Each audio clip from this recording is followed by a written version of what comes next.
Hello, everybody.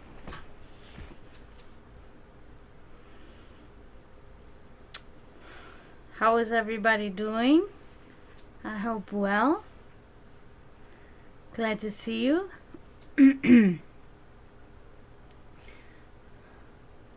Still haven't checked out how I can see who's viewing me, but I guess sometimes you just can't see it anyway. I hope everybody's okay. Hi, Kanjan. Björn. I love it. I really love it. So I set up my stream a little differently again. Like, I'm gonna be doing this until I'm completely happy, but right now I feel like I have really kind of reached my goal almost. So I have these great 2 slideshows going on of all my works that I have done, or not all of them, but the best ones. I would consider the best ones. So they're all over here. I'm really excited about that because, I couldn't fill up my whole screen with all the paintings that I have done and all the drawings that I have done. So my moderator was able to show me how to do a slideshow. So it's wonderful. I'm really excited about this. I have since done my panels, but I think I may have had them last week already. My panels on Twitch where it says where you can purchase my paintings, where it says my contact information, all of that stuff. So the last time we talked was the storm. The storm was last week. It's only a week ago. It feels like way longer than that. But yeah, last week was the storm. And I hope everybody survived it well. I hope there wasn't too much destruction wherever, I don't know who's watching me, but wherever you are, I really hope it wasn't too bad because, I hope that you didn't have to pick up your blown off roof or whatever, because we know that can definitely happen. So, we did lose power. We lost power for, I'd say, approximately 10 hours. So we lost power at we lost power at 2 in the morning. So we lost power for 8 hours. Because we lost power at 2 in the morning and then we got it back at 10 in the morning. So that wasn't too bad. It got a little bit warm. It's Florida, so it got a little bit warm, but it's okay. At least nothing got destroyed. Hi, Zagros. Glad that you came. Nothing got destroyed here where we were. Of course, there was some debris on the streets from trees and stuff like that, and brush and stuff, but nothing bad. Which was good because it was very windy. It was very stormy, very windy. So I did think, but not even my plants blew away or anything like that. So it was okay. Hi, Promethean.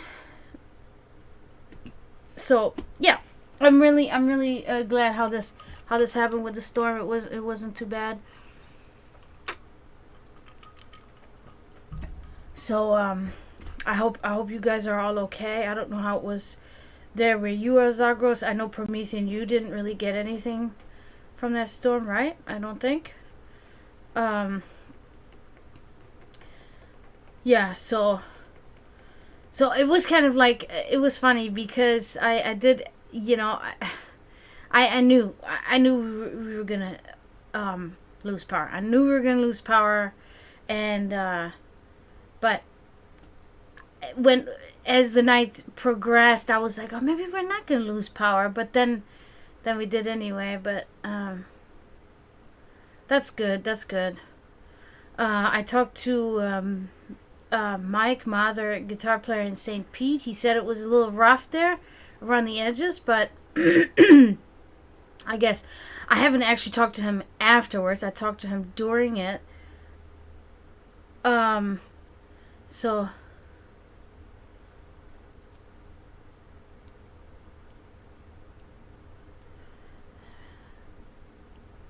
Oh wow. Okay, that's really good.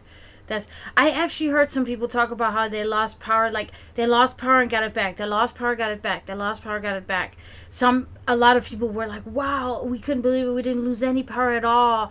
A lot of people. So that's good. That's progress, I guess. um. So yeah, okay, that's good.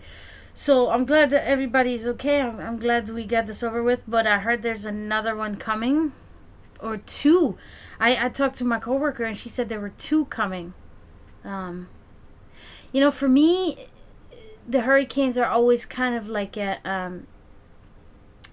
they bring with them a sort of a cleansing energy to me. Okay, because it really does happen that they come and they blow through, and when they're done, it's a lot of moss comes off the trees, because which is not really good for the trees, the moss, right? Because it's more of like a parasitic, you know exchange. Okay, so it's not an exchange at all, really. It's just the moss just kind of sucks the life out of the tree. So the hurricane blows all the moss off the trees, cleans up.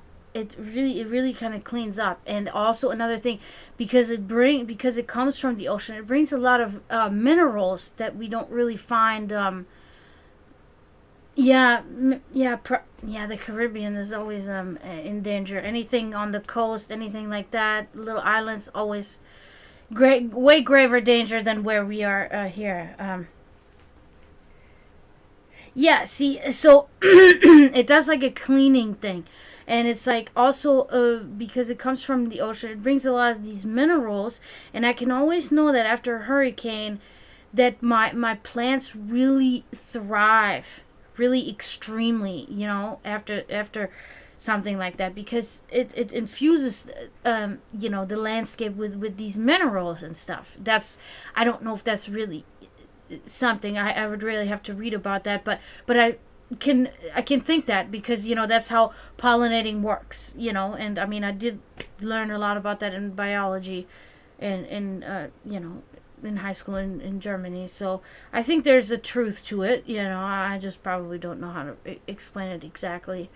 But yeah, so I really love it. I really love it. Of course, when it destroys everything and hurting people that I care about, then I'm not so happy. Of course. So, but we survived it well. I think we all came out of this really good. So it's good. So I want to really say something really important. There have been I have gained 3 new followers, and I'm really excited about that, and I'm really grateful and I'm really thankful. It's Kakarot, MFC, Kakashi Hatake, and Gore Drinker. Okay, these are the 3 followers that have now followed me, which helps me to my goal, which helps me. I really want to always encourage everybody, make a Twitch account. It's really easy. Twitch is really a nice thing, for all kinds of shit. It's not just streaming. It's for all kinds of other stuff too. So follow. If you go in there into Twitch and you see somebody that you really like, of what they speak about or what they present, what game they play, whatever it may be, follow them, because it helps them. It helps them to accomplish goals and because it is with the good thing with streaming on Twitch compared to other platforms is that you climb up a ladder, right? You can get more and more things, and it gets better and better for you, right? You progress. It's not just like where you just, I don't know exactly how Facebook, for instance, works, but I think Facebook, you just gain followers, and that's it. You don't really do anything else. Here you can become affiliate, you can become partner, you can people can subscribe to you, like you can do a lot more things. So I always say, please, if you are on Twitch, please follow me, give me a follow. And I have gained 3 followers, and I have in if you're maybe familiar, if you can see it in the background, I have lit 3 candles in dedication to these 3 people for following me. I want to thank you for helping me achieve my goal. It means a lot to me. So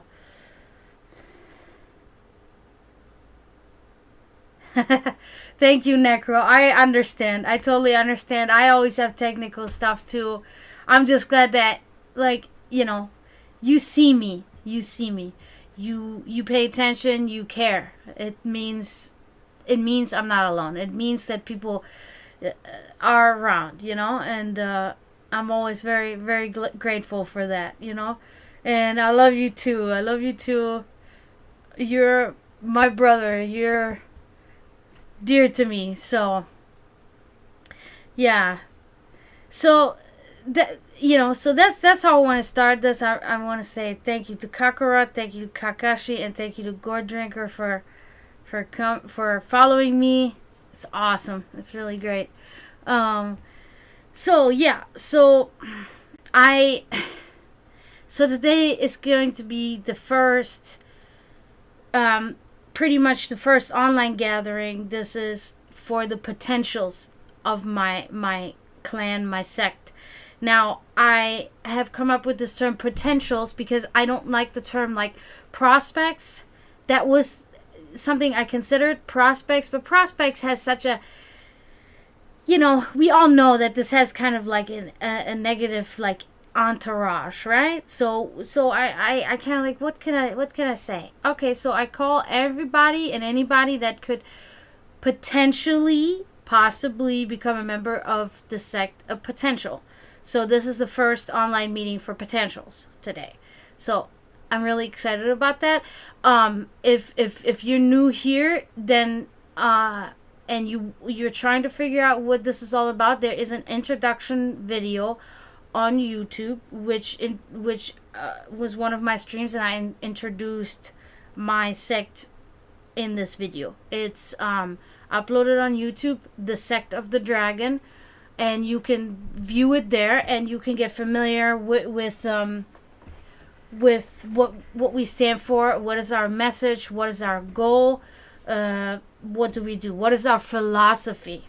Okay. So if you want to know more about this, go on the Sect of the Dragon on YouTube. The Sect of the Dragon Introduction is the name of the video. I explain everything there.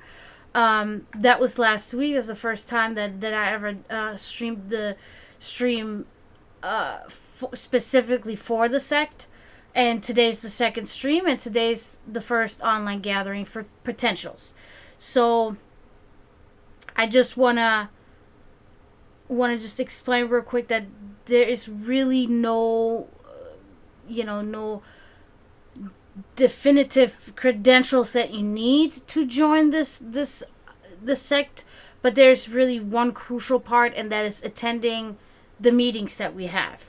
There are once a month meetings, and all you pretty much have to do is start frequenting these meetings and being there regularly and religiously, if you will, for lack of a better term, so that we can know that you're serious about becoming a part of this. Okay, because this is something very serious, because this really concerns the inside of your mind, of your soul, of your being. Okay, this is what we concentrate on. So it's serious, but of course we're not going to sit here and just but it is, there's a difference between just being too serious and taking something seriously, right? So we're taking this seriously, but we cannot be so serious all the time. Okay, so that's it. I really hoped I didn't have to turn on the air conditioner. It's been actually really cooling down, but up here upstairs in my house, it's just last couple of days was nice, but now it's getting hot. Today was very hot again, unfortunately, but it's because the the hurricane brought a cooler weather. It cooled everything down because of the rain. And now that the hurricane is gone, the sun is like, okay, I'm back, full force. It's like, okay. So I'm just in my little dungeon here. Also didn't really want to turn on the air conditioner because I know it blows out my candles, and I can't stand that. But anyway, so let's move on. So I wanted to actually prepare a topic for today, right? I wanted to find a topic and I wanted to prepare it, and I wanted to discuss a particular topic. Unfortunately, or not, maybe not unfortunately, but in a way, I decided that there was an occurrence today in my life that I would rather discuss, that I think is actually a really appropriate topic to discuss, instead of me picking a topic. So, I went to the post office today. Now, last week, I went to the post office last week. Let me start there. I went to the post office last week and I put out, you can't really call it a flyer, but I put out the introduction packages that I read to you guys last week on the introduction stream. Okay. So I didn't pass them out, but I went to the post office and they have a big billboard where people, pin their different things, yoga classes, church, whatever else, right? Whatever they have. People looking for jobs, people babysitting, everything. So, and it used to be a really small billboard, right? Or whatever. I'm not sure if that's the right word for it, but that's what I always call it. But now they have put on a big one that covers pretty much the whole wall there. So, it's awesome that they did that. So, I think I took 3 packages, okay? I took one and pinned it to it, like kind of in the bottom left corner, but kind of like on eye level, right? So because the billboard is like this, so when people look at it, they can see it right away. So I put it right there, pinned it right there, and then I put like 2 or 3 laid it there, so people, if they read it and they're like, oh, okay, I like this, they can actually take one home with them and read it there in the comfort of their home or whatever they want to do. That was, actually wait a minute, when did I go there? It must have been actually Saturday that I went there. I'm pretty sure it was Saturday. So it hasn't even been a week yet. It hasn't even been a week. Today's Wednesday. So today I went there because I had to send something.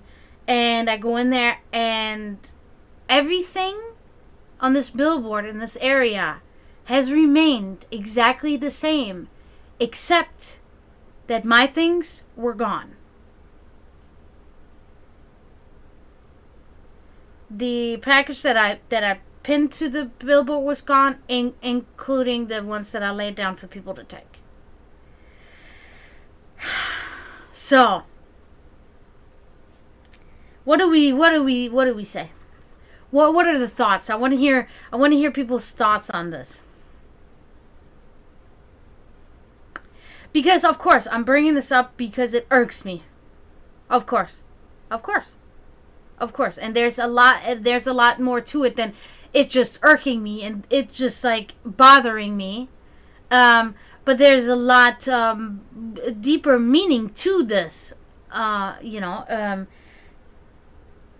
There's a lot of ways one would have or could have gone about this too. If it were somebody else that this happened to. So I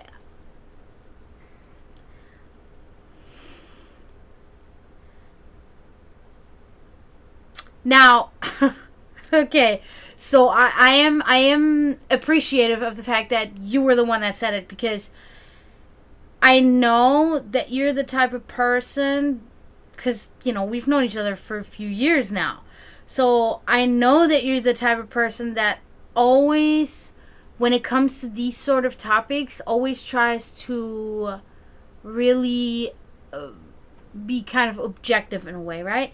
You are not subjective. You're not immediately jumping to conclusions. that's not what you do, right?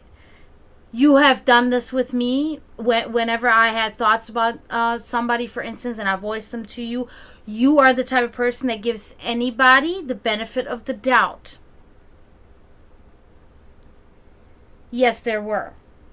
Of church groups, church meetings, etc., etc.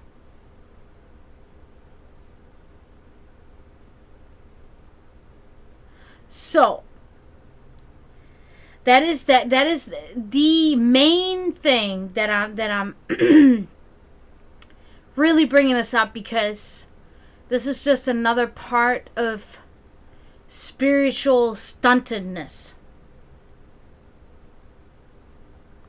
I know you do. I know you do. That's why I like that you're the one that said that, because anybody else here in chat, and that's not, and I'm not trying to offend anybody or anything negative at all, but I know the people here in chat. Pearl clutcher. Oh my god,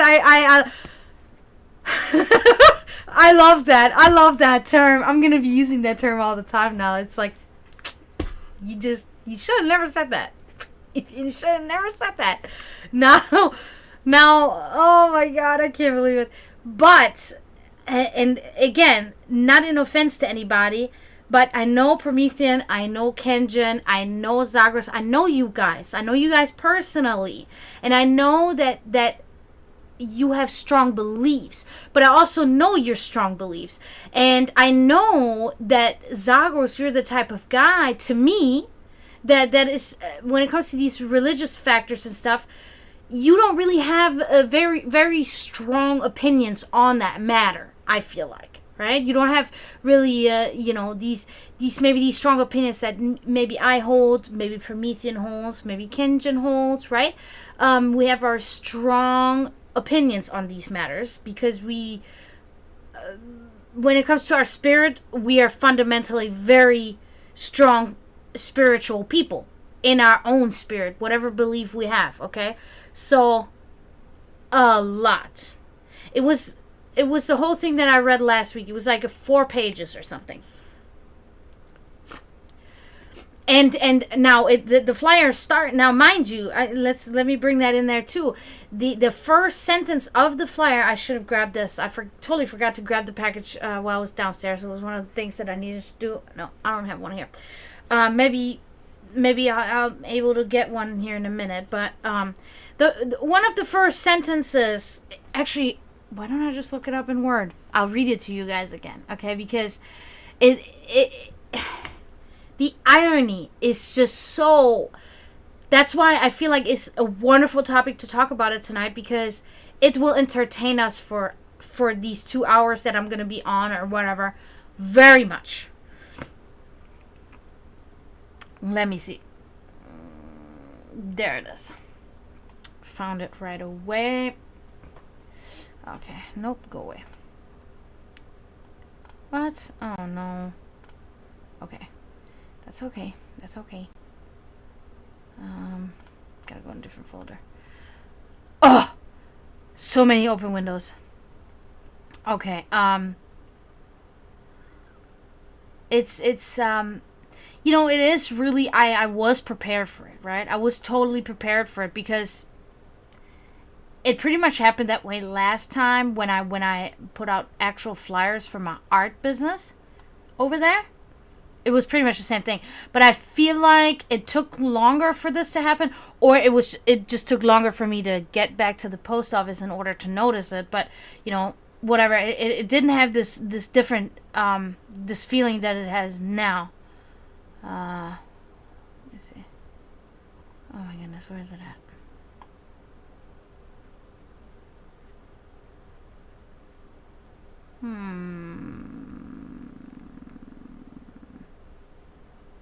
There. I found it. Sorry, guys.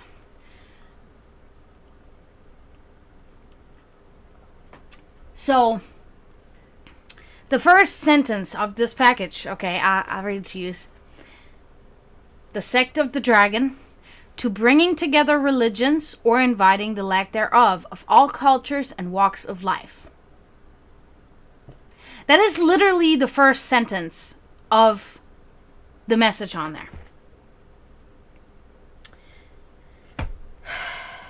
Are you kidding me? It is really the thought of, are you kidding me?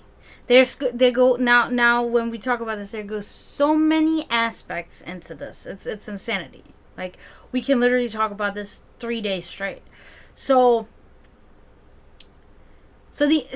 back to what I was saying about Zagros being the one pointing out who could be the possible perpetrator in this action.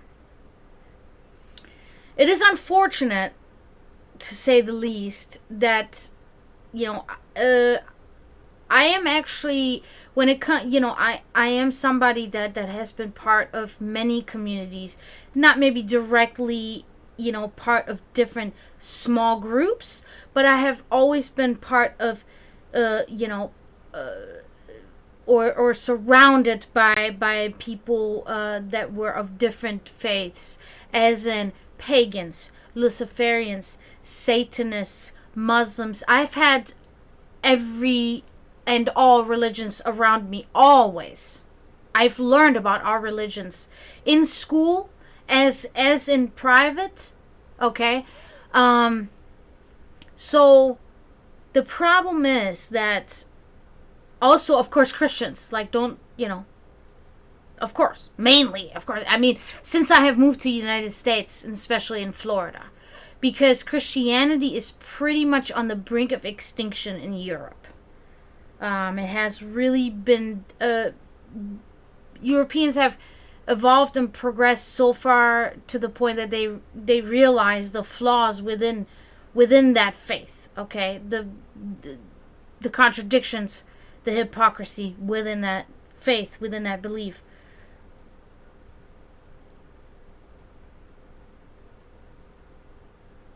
Multiculturalism. Okay. Well, of course, that's pretty.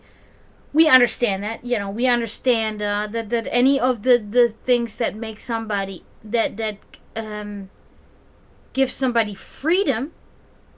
Liber is the Latin word for freedom, which is therefore we derive liberal. Liberal. Liberal, we say in German. Liberal. It's a Latin word. It's the word for free. So, not at all. Not at all. Not in the least. Not in the least. You will at most discover, I don't know, maybe 10 people in a church on a Sunday.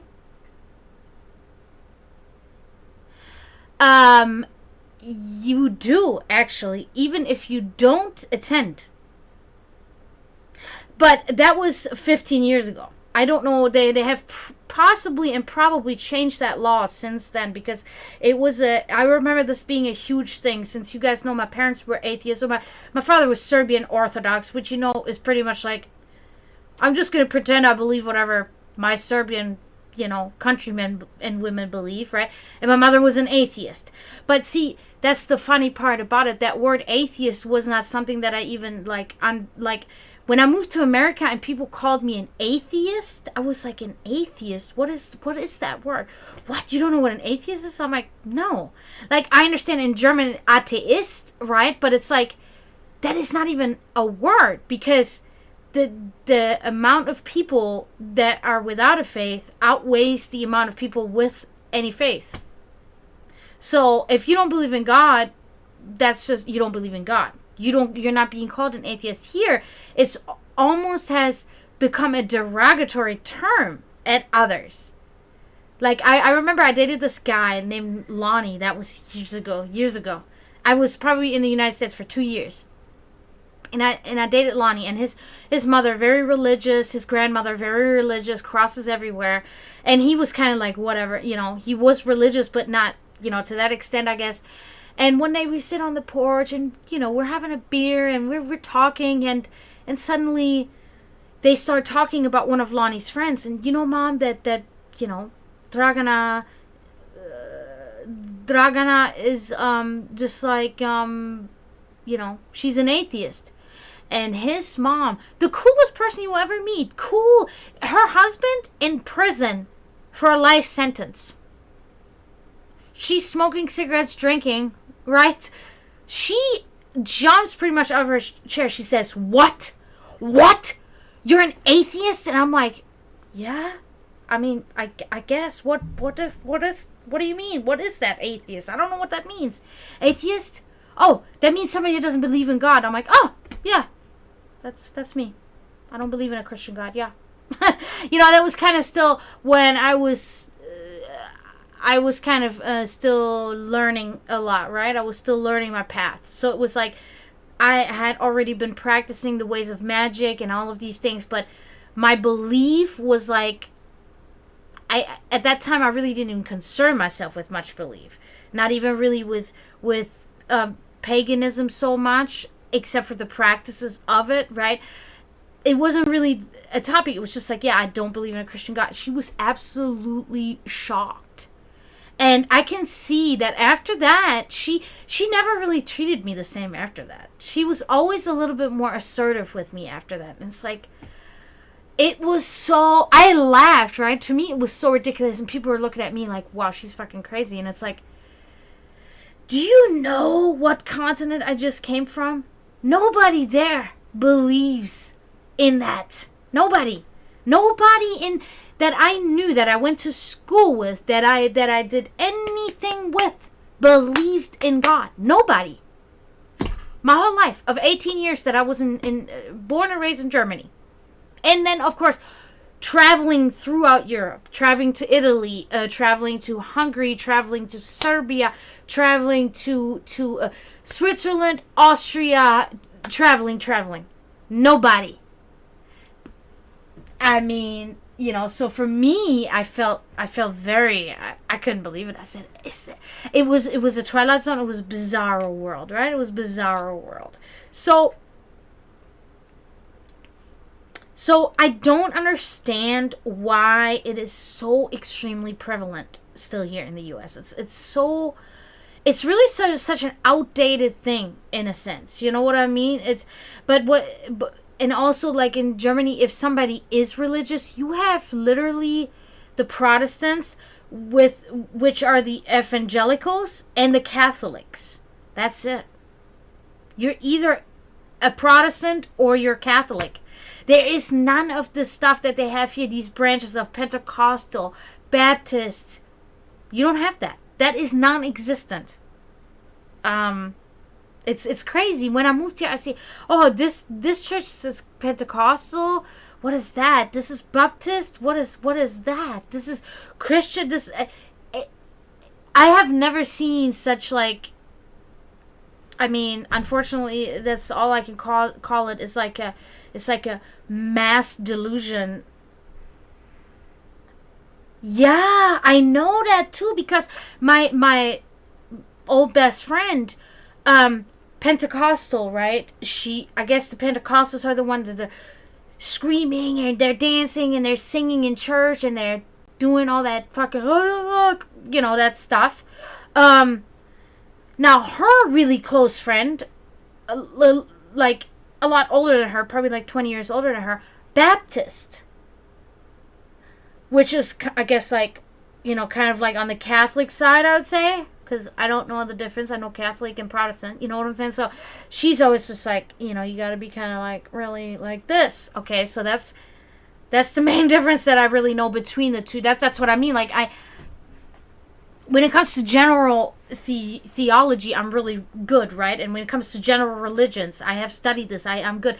But when it comes to breaking down the Christian religions, I'm having problems because my whole life I never knew that it was so broken down in America. It's crazy.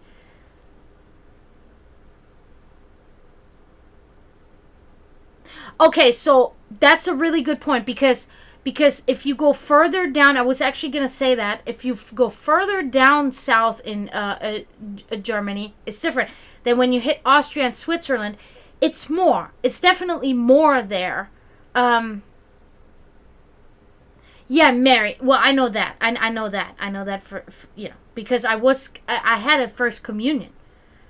I went to Catholic after school program with the bishop or whatever. Oh my God, he was one of the meanest men. And it's actually funny that we're getting to this point right now because I've been trying to think of his name for days for some reason. I've been trying to remember his name. He was so mean, and it was so funny because every time my parents would pick me up from this thing, my parents sent me there. I don't know why they did that. I guess they thought it was good, like some kind of thing to do after school. That was before I played team handball, so I guess it was kind of like, you know.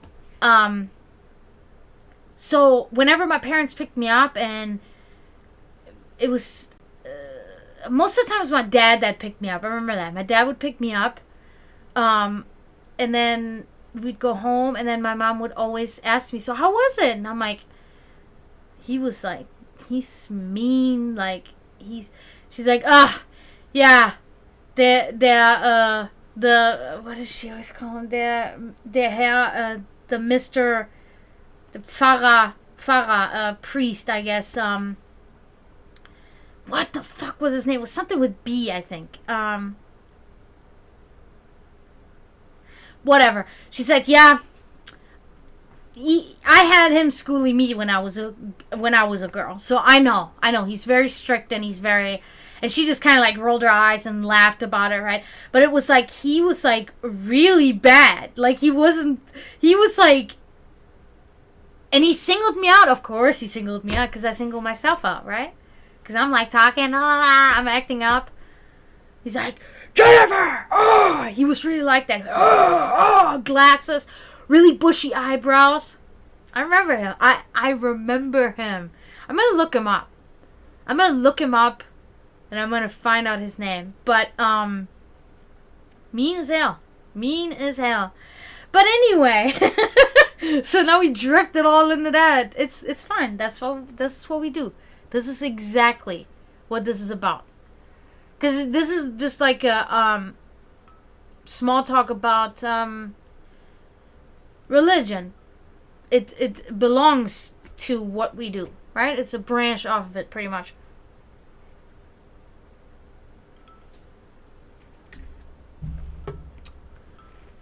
Brother.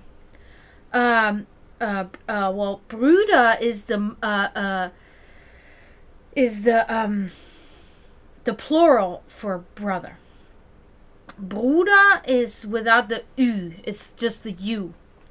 No dots. Bruder is brother, and Brüder is brothers. My youth, I pray. Okay, so anyway, it is so unfortunate that still to this day, we have already known in the past what has happened with any religion besides any Christian religion. Even branches, like pretty much Christians, when it comes down to it, they will gather together and they will fight anything that is not non-Christian of any sort. And they have done this for thousands of years. Well, 2,000 years. You know, we had the Gnostics, but they were better. You know what I mean? They had more of it was more introverted, this thing.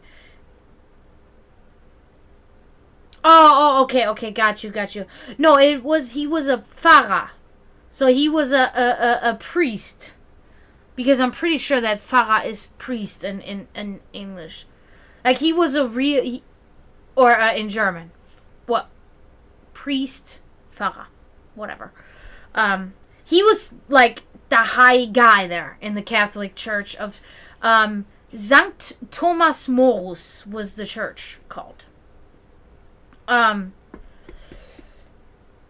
So anyway, so the point of this whole thing is that bringing it back to, what are you calling it, a pearl clutcher, is the fact that always, mostly, it has been people of Christian faith that have harassed, that have used violence, that have, using violence like ethnically cleansing thousands of people, like countries, like eradicating people if they did not follow their beliefs. It was never anybody else. No other religion has ever forced their religion on. I'm sure in individuals it has happened, right? I'm sure there have been individual people that have tried to do these things. But in a grand scheme, religions, the satanic religion, which has only really existed, like officially existed since 1966, Anton LaVey, pretty much, right? So we have the satanic religion, we have Luciferianism, which is kind of also, I believe, a little bit newer, but that depends, right? That kind of depends. I'm not really 100% super familiar with Luciferianism, down to the nitty gritty. But then we have paganism, of course, right? Then we have, now we have the Muslims too, that they have resulted into, we have literally terrorists running around there in the name of Allah, right? But now if you talk to a Muslim that's not a terrorist, and you talk to him and you say, they are appalled by this idea, because, the Quran describes that it's pretty much, it is actually just like the Bible. It has its contradictions, and oftentimes it's misinterpreted too, as seeing fit, right? Depending on the people, and most of the time it's misogyny, that the grand scheme. So now everybody says, yeah, that's what that means. The woman has to cover herself.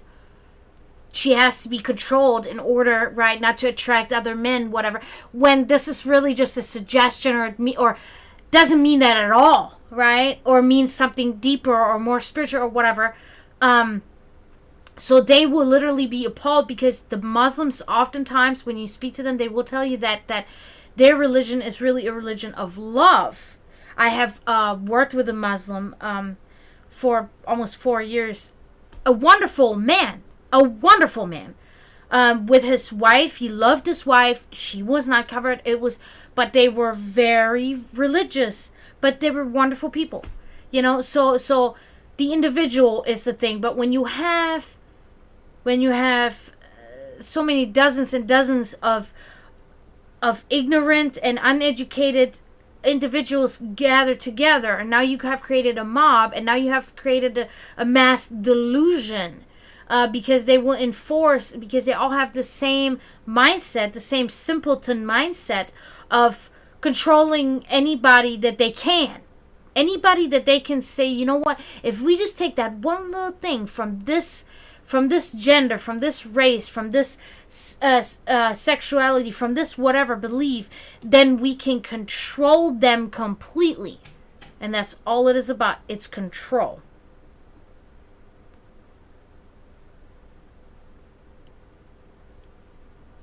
Yeah, because like I said, there are very many similarities between the Bible and the Quran, right? There's oftentimes people say that it's the same book, just a different languages. It is all about this controlling thing. It is all about this controlling and this enforcing. Now, I had to start earlier. Control. Control is a word that is really a good word, but it has this negative entourage once again. The thing is this. When it comes to this whole thing that occurred to me, that this pearl clutcher, which, like, my vibe was immediately when I came home, I immediately had this vibe that, and it's so sad, because it's a paranoid thought, right? It's really a paranoid thought of, is there really such a thing as the church being so controlling, or trying to be so controlling, that they send people out to do that? That they literally You go to this church and your job is to go around any public places and tear down anything and everything that is non-Christian. It makes you think that way. It makes you think that shit goes on around you. Because, as I am different already from the masses, I always look around. I am not afraid. But I am cautious. Because what they call the snake is the perpetrator. The snake is in clear sight. You see the snake and you can know what is the snake. But they come in sheep. And you look at them as, sheep. But behind the sheep is not even a wolf. Behind the sheep I see distorted faces with indescribable thoughts of inflicting pain and force onto people that don't believe the same that they do, that don't want to control as they do. That's why it is something that like I said, like two things I've never had, never will have: fear and money, right? But when I go into the forest in the middle of the night, I am not afraid to encounter an animal. But I will not be excited to encounter a human. That is really my life. Encountering humans anywhere is, to me, it's not good. It's a gross, disgusting feeling. I have to really admit that. Now, if I get two of the same, bingo. If I get past the threshold, if I'm able to, which again, two of the same. That's so. The threshold, of course, because I work in the service industry, I'm an entertainer, right? I'm in a band, I'm an entertainer. I'm always an entertainer. I'm an entertainer right now, right? I have the mentality, I have this professionalism about myself to be able to entertain. So I can also always entertain in conversation, okay? When I get to that threshold, and I have to overstep that threshold, and I have to engage in conversation, and I learn more about the human, and I learn that there's more and better behind the human than I can maybe slowly learn to have no disgust or less, and then maybe no disgust, and then maybe even care for this human at some point, right? But it rarely happens. It rarely happens.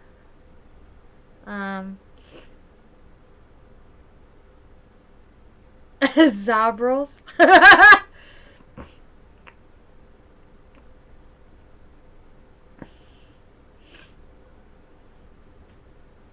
Yeah, I mean, of course, Promethean, I have never actually sat down and read the Quran, which is on my list. The Kabbalah is actually one of the first ones. I actually spoke with somebody about that the other day. These are all still things on my list. Of course, I have to learn about this first, because I that's why I try to just speak on what I was told, what I was taught by people that practice, the Quran. Then that's all I know. I cannot sit here and tell you, you know what? No, this is not it. I don't know, because I don't know. I will never really speak further than what I know. Okay, so I can truly say I've not read it, and I need to, because I should, because I really would like to know what is the biggest difference. Is there a difference? You say it's very different. I want to know. I have to. So, just not one of the books I have read yet. Anyway, so it is like a back and forth, but it's mostly a back when it comes to humanity. Faith restored, right? When people say faith in humanity restored, that happens once a year to 365 days, 1 day. 364 days, It is an awful. It is not a good world out there with humans. This is another reason why I'm trying to establish this group, because I am searching. I am in really desperate search of humans that are different, in search of humans that believe different, in search of humans that understand that what gives you the right to take down flyers of somebody else's.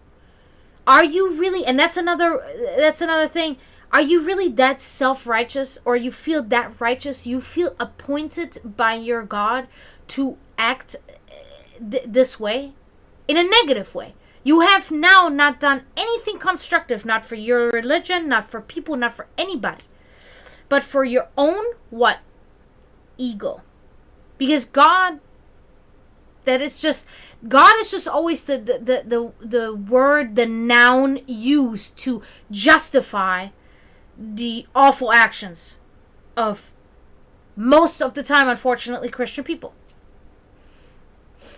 That's just really, you have never heard of a mass extinction of people or a mass ethnic cleansing unless it was based on Christianity. And that's the unfortunate part. And I really also we have to see the unfortunate part for the Christians that are not this way. For the Christians that actually practice Christianity as Jesus, their ancestor, has taught to them. And they didn't just interpret it and then acted it out as their interpretation, but they actually took it literal. And then again, what I was going to say about the whole control thing, this, again, with the word control has a negative entourage, just like the word righteousness. I'm a righteous person, but not in the way that you think that, right? Or in the way that people now use it in a negative sense. They use the word cult in a negative sense. They use the word sect in a negative sense. All that sect means is a shortage for section. But as soon as they see the word, they lose it, because it to them, they believe there are whatever they believe in the crazy weird fucking heads that they have in, I don't know, whatever they believe. I don't even know really what they believe. I mean, I've read, I understand, like, the common thing is, like, people sacrifices or baby sacrifice, or whatever, animal sacrifices, whatever they believe, right? Yes, but were they really related to other religions? Is what I mean.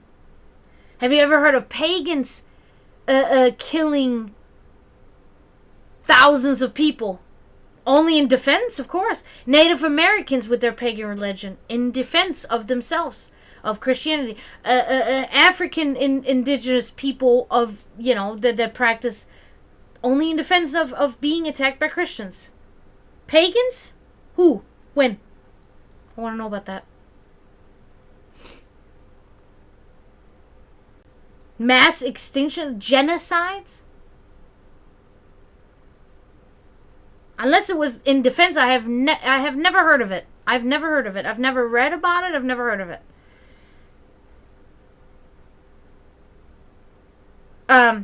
But so the word control is something I really thought about that earlier. I really went into my head and I thought about this whole thing.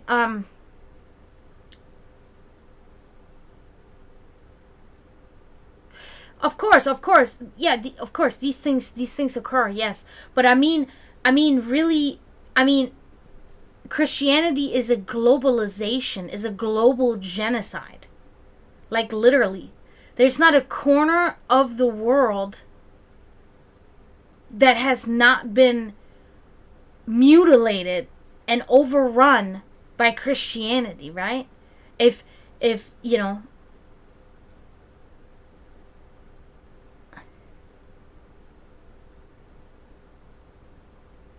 yeah, okay, yeah, see, I get that. I guess I must make myself more clear or something. I mean, there's not a corner on this planet that is not infested. You really must say infested with Christianity. And then oftentimes infested with the wrong teachings of Christianity. Christianity itself, whatever. If, you practice really what it's supposed to be. But the wrong teachings of Christianity has infected the entire globe. Africans didn't come. I mean, we had literally people shipped here from Africa and enslaved them under the name of God. They didn't rebel.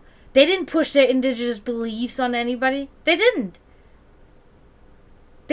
Anything, okay, and then what did he say? Africans and natives? Native tribes? African and native tribes? How? Oh, you mean like the slaves and the Native Americans? I don't get it. Yeah, you see Armenians and the Turkish. Yep. Okay, in that little area they went at, we had the Muslims in Bosnia and the Catholics in Serbia. We had that shit. Yep. That's what I mean. Yeah, of course. Of war created by Christians. They came to America from England to push their shit and force people to do what they wanted to do.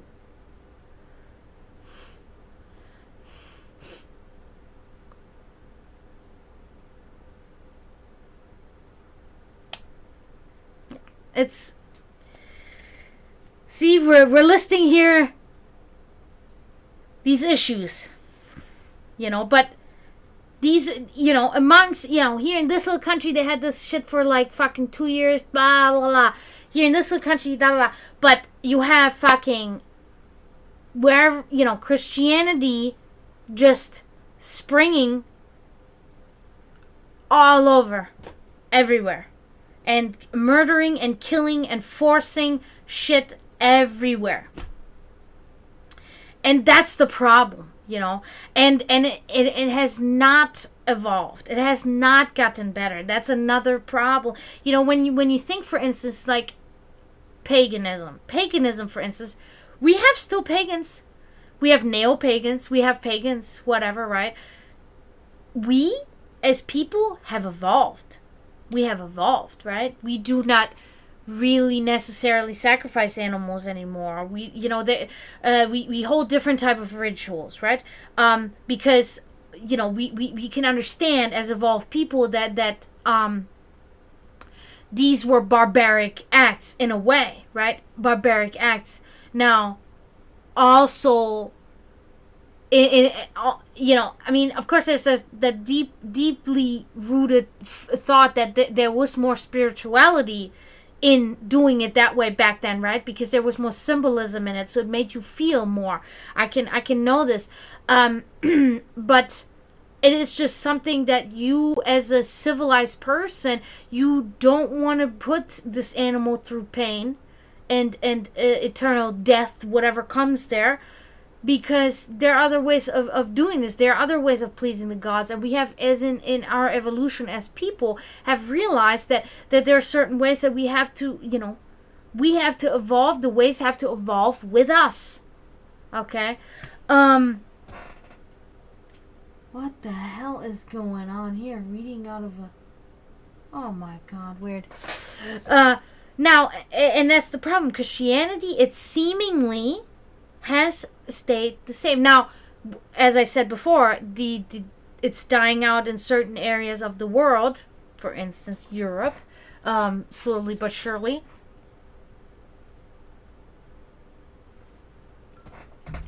But it's still so prevalent. Here, it's incredible. It's really incredible to see. And in a negative sense, it is most of the time, 98% of the time, negative toward outsiders.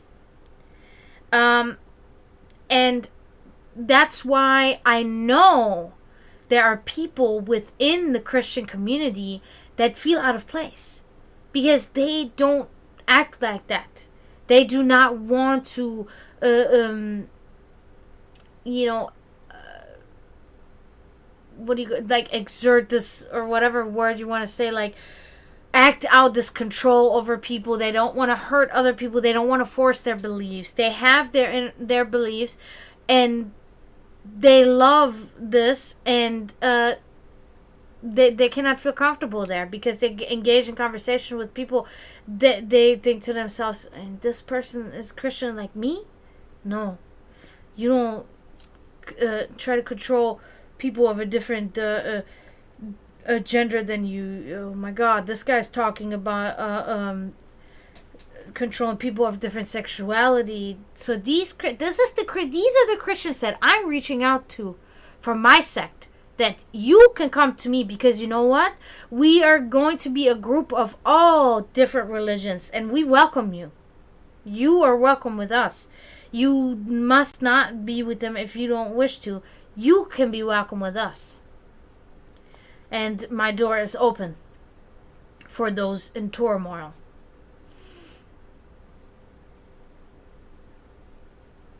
You know, Zagros, I had that thought. I had the thought of writing a note saying, will you at least explain why you removed my package, my paper? And then put my phone number or whatever. Everything. Everything. Nothing negative whatsoever. Not even in my 7 keys. I mean, the 7 keys, of course, the first key is enforcing your religious beliefs or your God onto any of us is strictly prohibited. Might feel negative in a sense to people, but it is a rule. I'm sorry. This is one of my rules.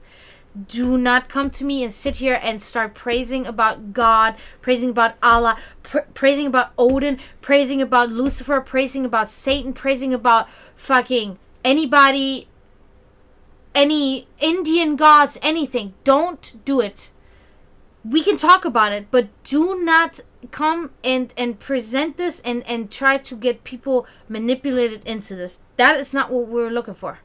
Because you believe this, you believe Shiva is your god. That is your belief. That is in there, and that's it. And you can speak of it, of course, speak of it. Shiva makes me feel this way. I think that there's this and this, blah, blah, blah. Of course, I want to know all about it. I want to know all about it because that's part of it, right? Because spiritualism and religion obviously goes hand in hand in a way, right?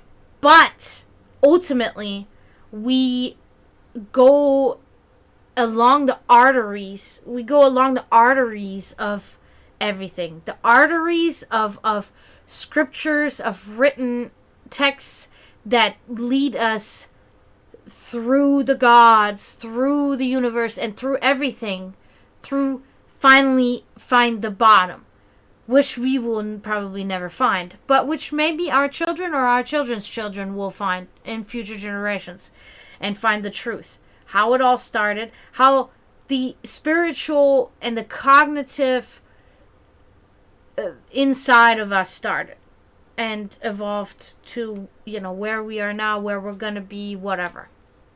So yeah,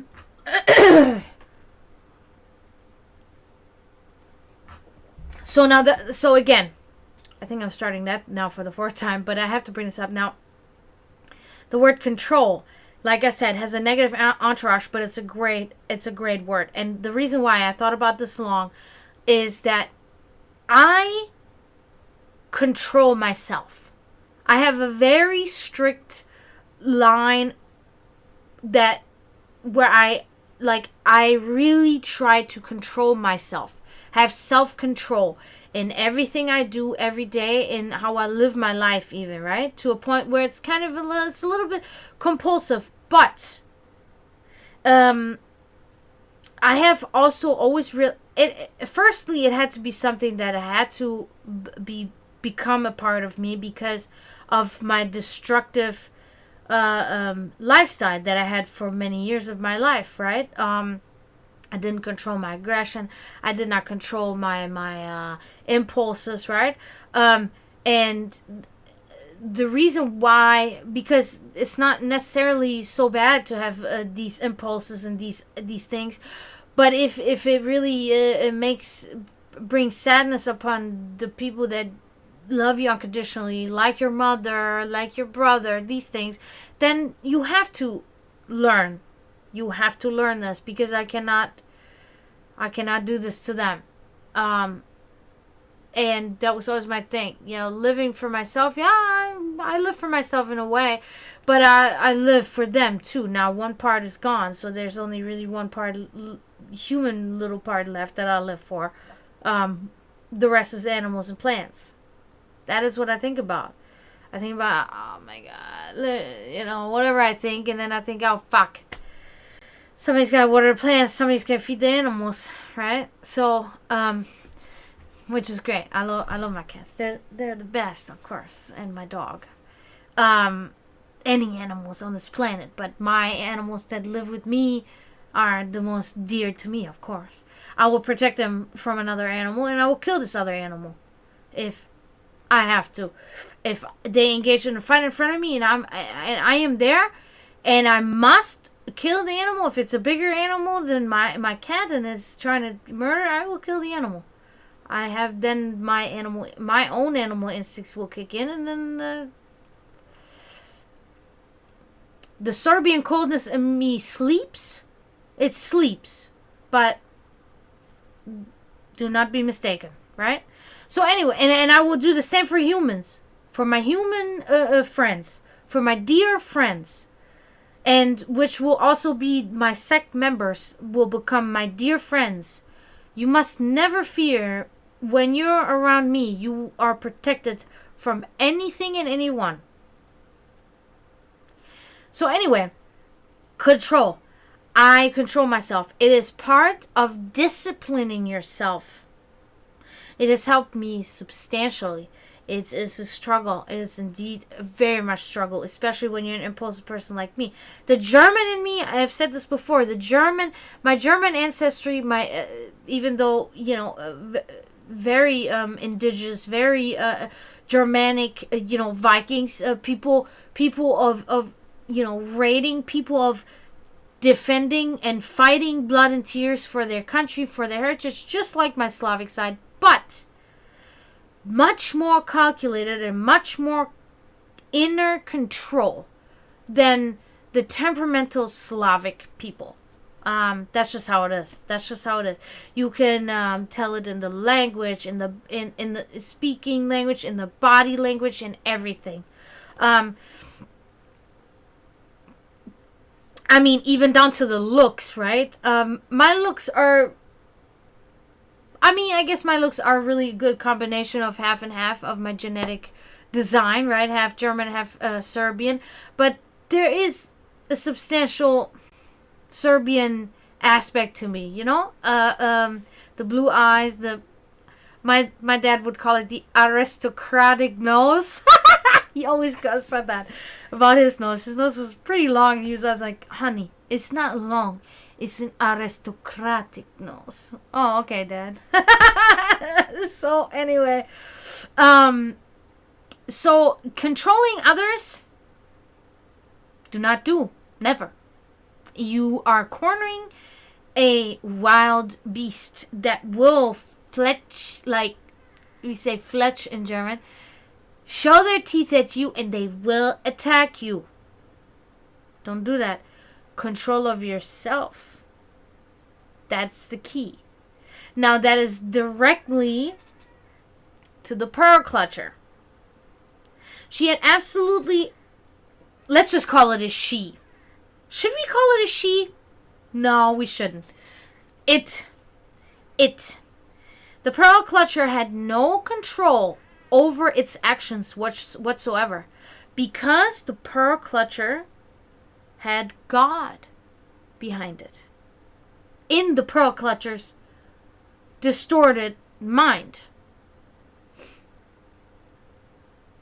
Whereas to if I sat down with the pearl clutcher and say, you know, what do you think about if I said that God sent me? God sent me. God sent me to bring us all together again, like Jesus did. To bring the sinners together and, you know, to sit with the sinners. God brought me. I could say thousands of things.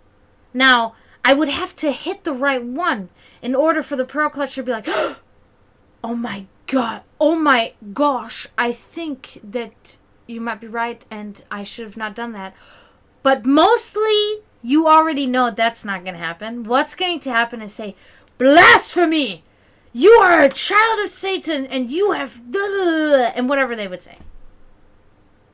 And it's like, we can already know, and it is just really the truth. Who was the you know, because this is not the path to finding a spiritual or any sort of enlightenment, not even spiritual, any sort of enlightenment, any sort of I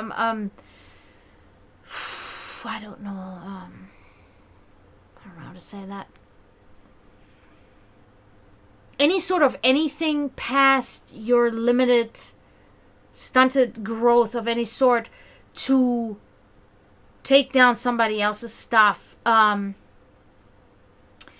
But for me to not stomp my feet back into the post office and demand to know who runs this billboard and who is responsible for taking my stuff down, because you know there's cameras, for me to control myself and say,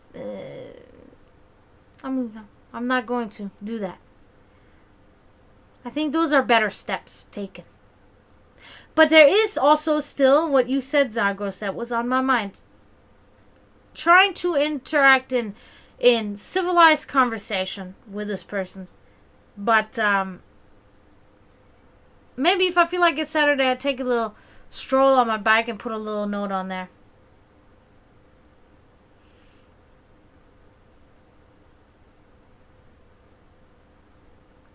And exactly, that is the well, that's part of the point. You know, this is not the actual point of the sect, but it's definitely part of it, because most people get their spiritualism from whatever belief they have. Now, I have always hold this separately, and I kind of answered myself earlier on why this is. It's because I practiced the ways of magic before I practiced any religion that has connection toward or with practicing magic, right? Because I was Christian. Can you guys believe it? I don't know if I've ever talked to you guys about this. It's a very highly Christian person. I had crucifixes all over my bedroom. I was 13, 14, 15 or something. Something like that. Very religious. Very religious. To the point where my mother would sometimes come in the room to say something to me and just look around the room and be like, are you serious? And look at me like that and be like, this is ridiculous. I'm like, Mom, no. Jesus and God is everything. I was extremely Christian. Can you guys believe it? Can you guys believe it? It was very, very extreme. Bible, I read the Bible verses to myself. I would pray before bed. I did all of those things. Oh my God. Oh. Oh man, I love these. Well, it was probably about maybe 1 or 2 years that I was like that. And then something very drastic happened in my life. I can't. Something very drastic happened in my life. I had to move to a different town in Germany, which was 3 hours away. And at the time, we were 16 or 17. And in Germany, you don't get your driver's license until you're 18 or 19, right? So it was devastating. It was very devastating to make this move, because I was ripped away from my team handball team. I was ripped away from my friends. From everything that I had ever known, from my hometown that I was born in, right? I was ripped away now to a completely different area that I don't know anybody. And something in Germany being 3 hours away is like in America being 16 hours away. That's how you feel, because especially at that age, because nobody can drive. Their parents are not going to drive them to me, right? My best friends are not going to say, "Oh, Dad, can you drive me up to Draganas and so I can see her?" The parents left. No, I'm not going to drive you 3 hours to your friend to see them. No. Buses and trains was not really something that my friends really kind of got into like that, I guess. Yeah, it's tremendous. It's a tremendous distance in Europe, right? So when that occurred, it sliced me in half. Mentally, emotionally, everything. Yes, exactly. That's exactly how it is. Even an hour, like we would drive sometimes an hour to my one aunt and uncle, and it was like, oh my God, my mom packed sandwiches and everything. Butterbrot, we call it butter bread in Germany. Everything. Because my brother and I started, we're hungry after 20 minutes in the car. Of course, my parents found out ridiculous, but they just wanted us to be quiet. Here, have a sandwich. Trains, of course, is a thing, but it was... My best friend, he came to visit me like 2 or 3 times. My very best friend. He came 2 or 3 times on the train. That was something... But here's a very personal truth about me that I hate talking about. But I'm going to tell you this to you guys. And I'm going to tell you that, and then maybe it will kind of like put things in perspective a little bit more about me and why I act the way I do and why I am the way I am in a lot of things. Like you're taking a bus from one town to the next. There's one like every 15 minutes. You just stand there and there's, we'll just take that one. It's just like, it'll take you to town. It'll just take a left turn there instead of or a right turn here instead of the other bus would take a left turn there and drop you off at that bus stop, right? Public transit is fucking wonderful. The only issue, I don't know how it is in bigger cities, but in the city where I was, which was like, I guess you'd say a medium-sized city, they stopped running at like 9 o'clock. So... But then again, we walked, right? We'd ride the bus to the bar. We'd drink at the bar. I'm just talking about like if you drink and then you don't drive, of course. At least you shouldn't. Then what do? You walk home. And how long does that take you? 30, 45 minutes. But you're kind of like always with people, right? It's like 3 of you, 4, 5, 6, 7, maybe sometimes 10 of you walking home together. This guy, okay, we're dropping him off here, bye. Keep walking for another 15 minutes. She's going there, bye. And we're all just kind of like, happy, little buzzed, walking home together. That was sometimes the best parts. Those were sometimes the best parts. Because then, the doner place, the pizzeria is still open. Let's get some pizza. Let's go to La Grotto. We had a pizzeria in Mettmann, in my hometown, La Grotta.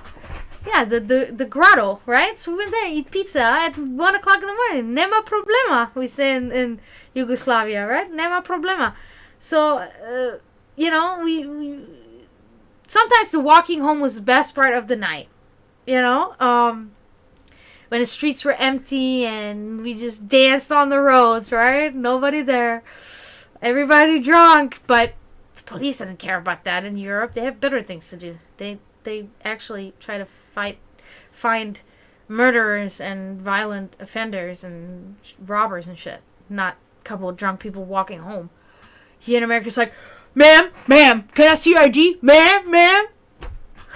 Just call me ma'am one more time. You know what I mean? But anyway, damn it. Now I totally lost my fucking train of thought. Okay, so this is the thing. But my Christian phase.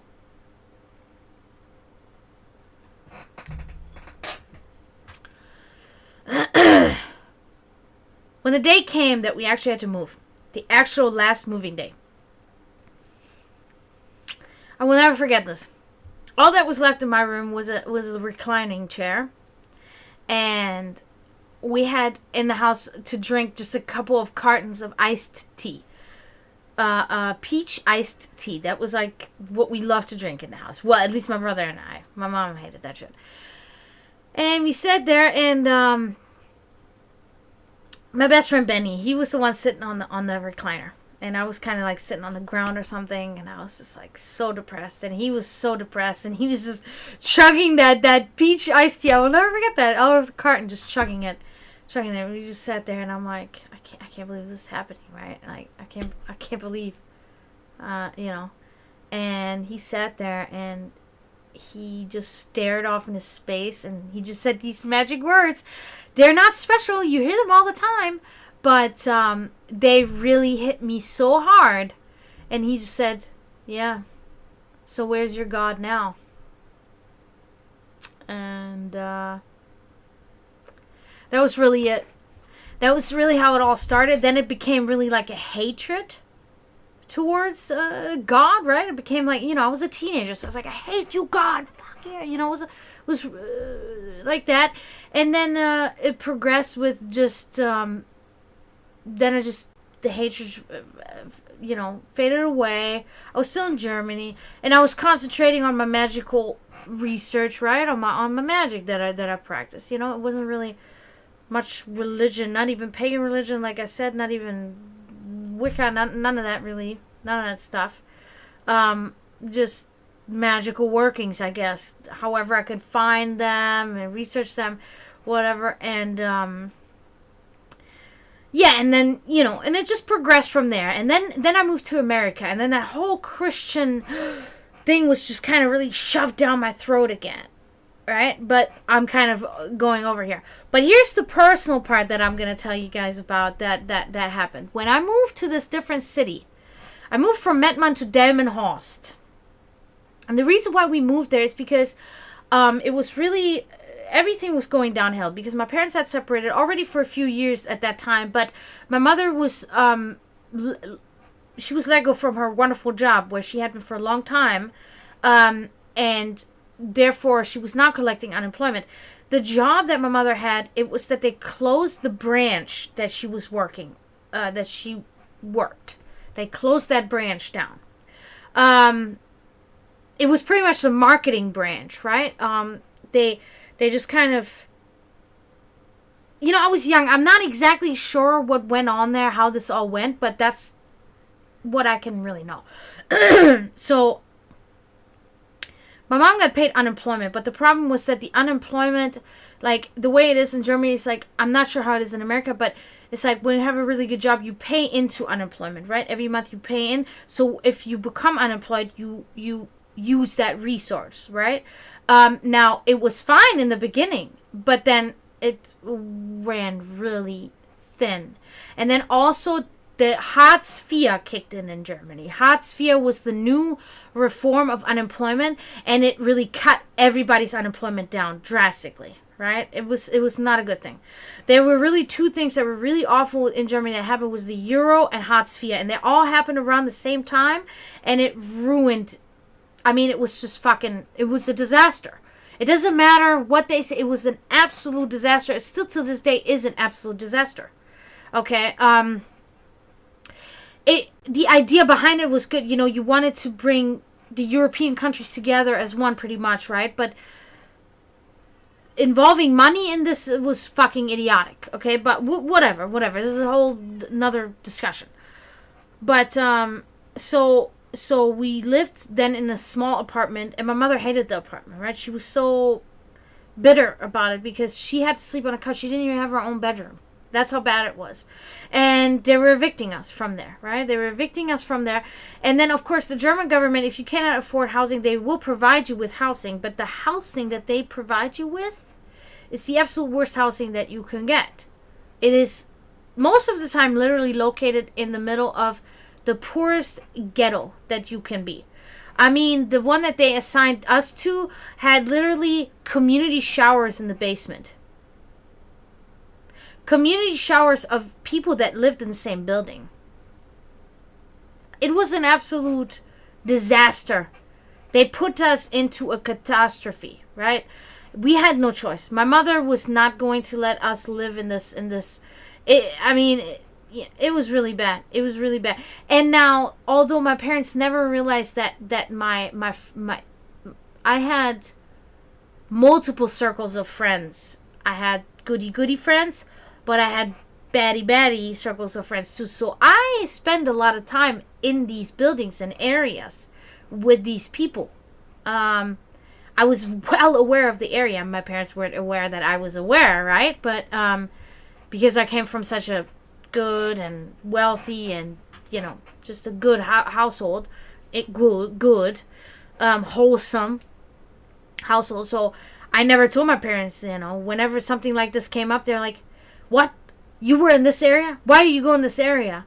"Oh, nothing. We just passed by there." But I had friends in there, right? And we did bad things there, but it doesn't matter. So anyway, I was well aware of this area, but now it wasn't me just being in this area and being with the people there and then going to my nice, perfectly little home at night. That was my home now.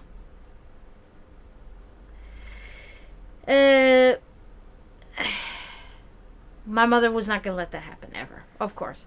So the only option was to go to her sister, which was in Delmenhorst, and to live with her. And that's what we had to do. And so we left. And we lived with her, and then we found our own house, and it was okay for a while, but then things were bad again. And that's when my mother said, "You know what?"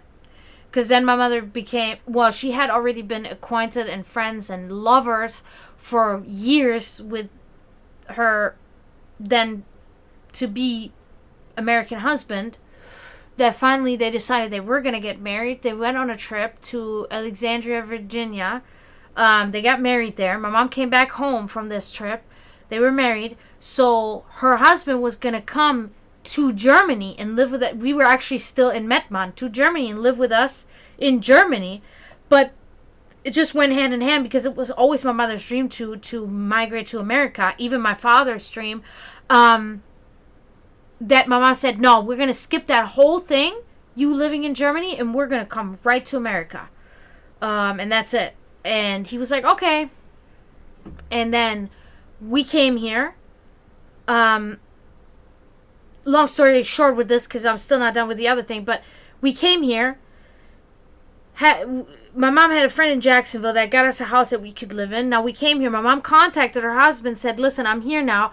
I need to get going with the immigration things, the papers and everything for me and the children, so I can find a job and start working and make money, right? So I can provide for my children." And he said, "Well, I would like to go on a trip to Chicago with you first for a vacation." My mother said, "Absolutely not. I cannot go on a vacation right now. I need to start providing for my children. I am running out of funds. And, if I cannot pay the rent here, we're going to be homeless." And he refused, and he got angry at her, and he abandoned her. And she never heard from him after that. So he abandoned her, which abandoned us, in a sense. And we were never able to get any of our paperwork sorted out or nothing like that. And unfortunately, my mother passed away in that way of being in pretty much no, not pretty much. She was 100% illegal immigrant. And my thing is in question, and my brother is a Dream Act person, luckily. Thanks, Obama. But, yeah, so, and that's the American thing here. But when I moved to Delmenhorst, it was, my best friend Benny, he came frequently to see, or not frequently, but, as much as he could to come see me. But my other friends in Germany, my female friends, we had a little clique of like 5 girls. You know how it goes. They actually gave me a phone call one day. And they gave me a phone call with everybody together. I don't know what you call that, but they were all in one room and they called me. Like a conference call, but everybody in one room.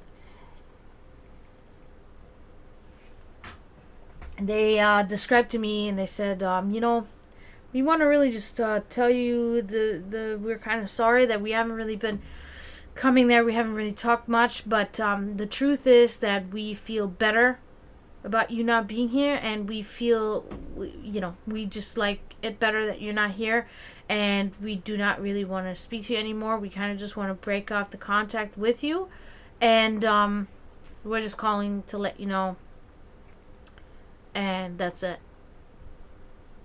And now there was no big, of course, there was no big fight or anything that caused this, but I understand the reason for it. It was because all of these girls within the group, they like talking badly about each other behind the backs, right? And I was always in the middle. I never did that because I am the type of person, that's another reason why the creation of the sect is, when you are my friend and when you're my brother, my sister, when I consider you that, I am not going to sit there. I am not going to sit there and talk badly about you to somebody else unless I say something negative to somebody else that I have said to you already before.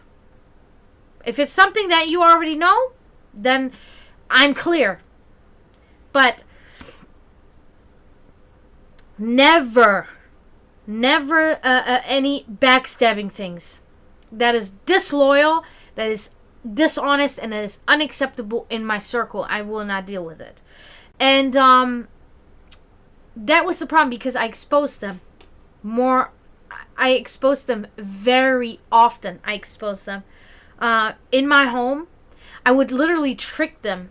I would call Amy and Sandra and say, hey, guys, come to my house. Let's hang out together. And the two would come and we'd hang out. And then I would sit them down and say, Sandra, I want you to talk to Amy. And I want you guys to sort that shit out that you were talking about her.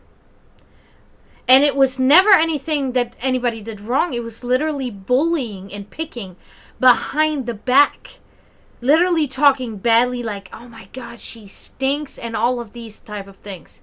And it's like, and it wasn't even true. Like it was things that weren't true, right? So it's like, okay, we're not having that. We are a clique. We are a group that sticks together. We will sort this thing out. You want to pick on somebody? Pick on somebody outside of this group. Plenty of people there. Find yourself somebody. Don't pick in the group. No.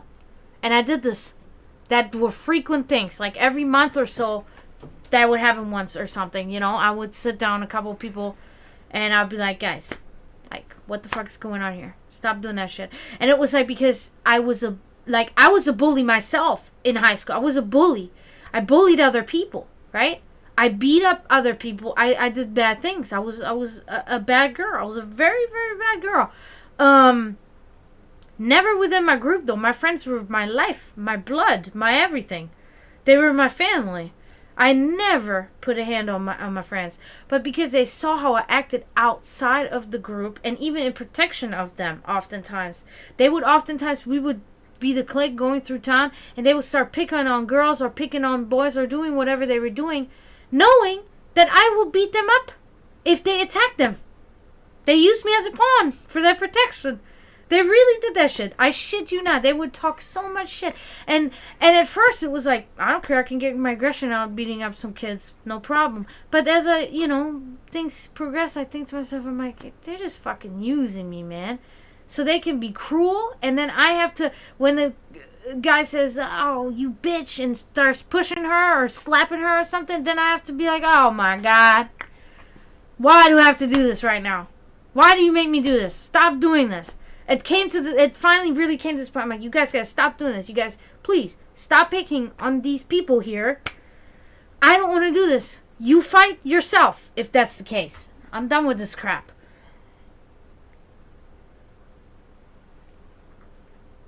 So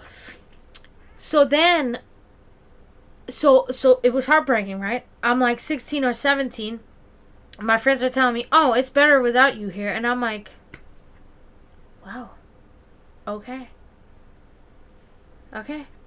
And the reason why they even let me have these little meetings between them is because they were also intimidated by me. They were intimidated. They were friends with me because they were intimidated by me. Not because they actually wanted to just be friends with me because they liked me for me, but because they were intimidated by me. And now, trust me, of course, till this day, 20 years later, I don't mind being, intimidating to people. It doesn't bother me. But the people that I'm close to, that I want to be close to, that I want them to be close to me, I don't want anybody to be intimidated by me at all. Not those people. The outside people, yeah. Be afraid.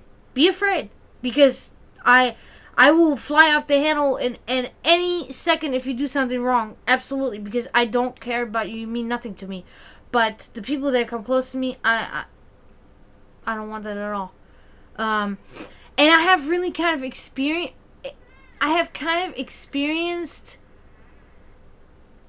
different things in America, right? Because normally it is really a normal thing for us Europeans. We're very honest, right? We're very flat out and straight out and honest, right? But it depends on the communities that you find yourself in too. It is kind of the same in America. If you find yourself in these little richy goody communities, there is all this back talk, all this blah blah blah blah blah blah blah. But if you find yourself in a normal, wholesome community, everybody is outspoken, and they will speak their mind toward one another, and that's the only way. And that's one of the rules in my clan and my sect is honesty. The integrity to be honest. You have to have it. You have to have it. I cannot have anything. I cannot sell myself short on that, at all. Oh my god, it does look so much like Björn, doesn't it? He's so cute. He's so cute. So yeah, that happened to me. So for me, it is hard for me to have.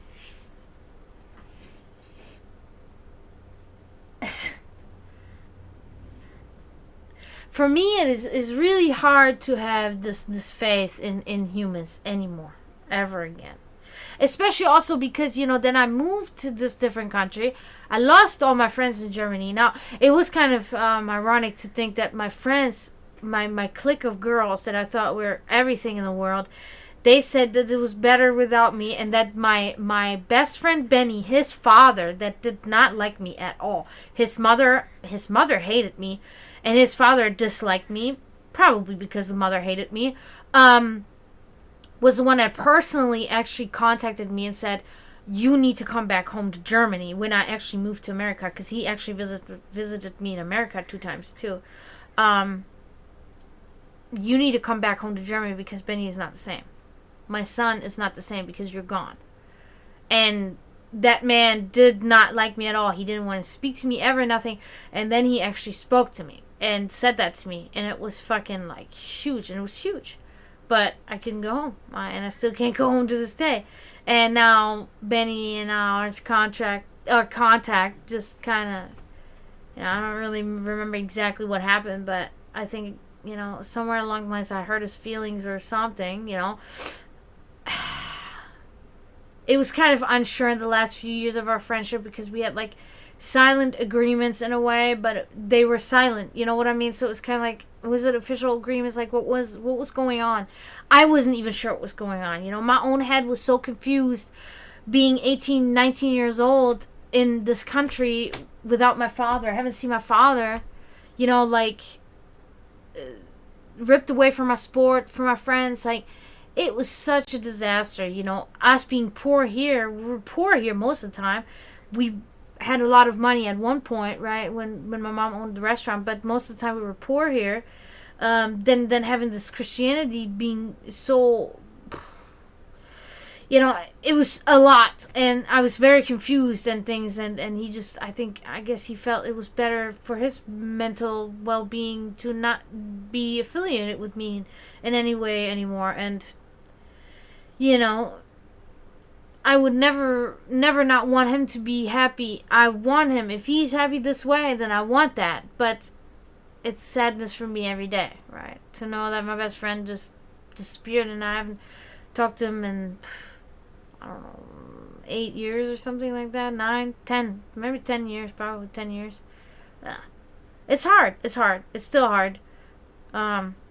So, just a little bit backstory to me, right? I didn't go into super detailed things, but a little backstory on what goes on. It's very hard for me.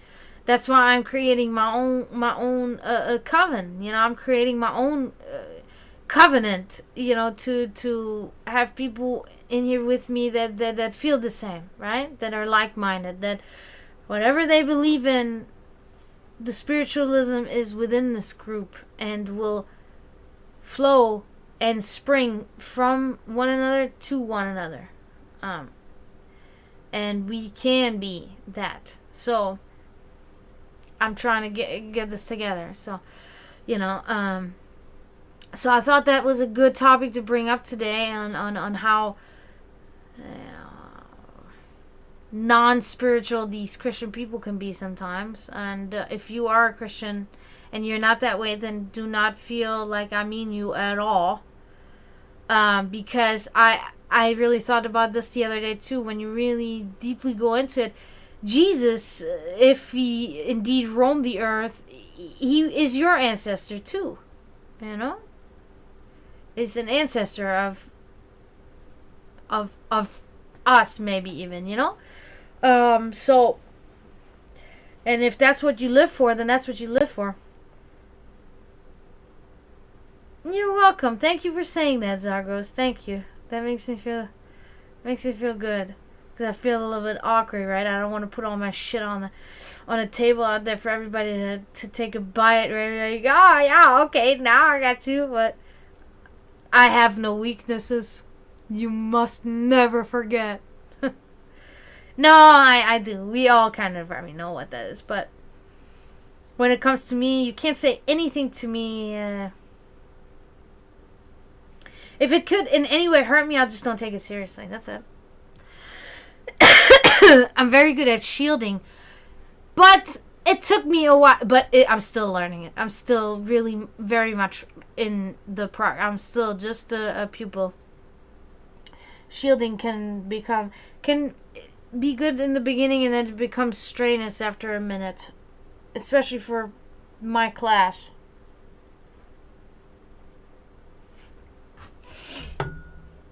But yeah, I hope you guys are enjoying my little talks. I'm kind of pretty much giving a backstory of me, and you know, who is your leader? Yeah, I guess I could say that word. Who's your leader? You know, if you ever become a part of the sect, that is, of course, you know. So then I will always be transparent. You know how people talk about transparency. Politicians talk about it. Everybody talks about it. Well, with me, it is very much transparency. I've been actually ridiculed for my transparency. You're like an open book. It's not good. You wear your heart on your sleeve. It's not good. Yeah. Not entirely. That's not entirely true. It is, again, a form of control. It doesn't matter. You put out there, but how you control the reactions, the impacts, that is what you have to train yourself, because it doesn't fucking matter what happens. What happens on the outside world and what people think about you, a wise man once said, his name was Anthony Hopkins, fuck it, I'm gonna say it, said, what other people think about you and all of these things and what the world thinks about you, that's none of your business. Doesn't matter. It's about what you do with you. And I am still millennia away from reaching that goal. I will never reach that goal alive. But nothing wrong with trying, you know. That's it. And that's what I always say when it comes to confrontations. I have debates. I voice my opinions. I have discussions, right? But confrontation is not something that I act out, right? Because there are multiple reasons. If it's really an important thing, then it can really have a very bad outcome, right? I told you my temperament. You guys, have now heard of my backstory of having a little bit of a violent past in these things, right? So if it's not worth it, then it doesn't matter anyway. But if it is worth it, then I try to never act. I only react, right? I say whatever I say, and then you say whatever you say back. You react to that, and then I react, and that's it. But I try never to cause confrontation. I am a very diplomatic person. I try to never yell. Until, like, I mean, yeah, I mean, you guys know me. You guys know how I am. This is how I am. Zagros knows how I am. You've never seen me scream, yell. I've never done that. Promethean, you've never heard me scream, yell. I don't know whoever, you know how I am. That's not me. My mother has always taught me differently. My mother has never screamed at me, never yelled at me, never raised her voice. My father never raised their hands at me, never, none of that shit. That's why it is very much of a thing that where I got this aggressiveness from. My mom always said that. My mom always said, "Where did you get that from? You didn't get it from me." And I didn't. My mother was never that way, ever. Never. And she said, "You must have got that from your father." And yeah, I think so. I have seen my father protect our property before, but not in a violent way, right? Just some homeless guy or some guy was walking upon our steps and was messing with my bicycle, and we saw it. It's just one example. No, actually, there are stories. No, my father has fucking...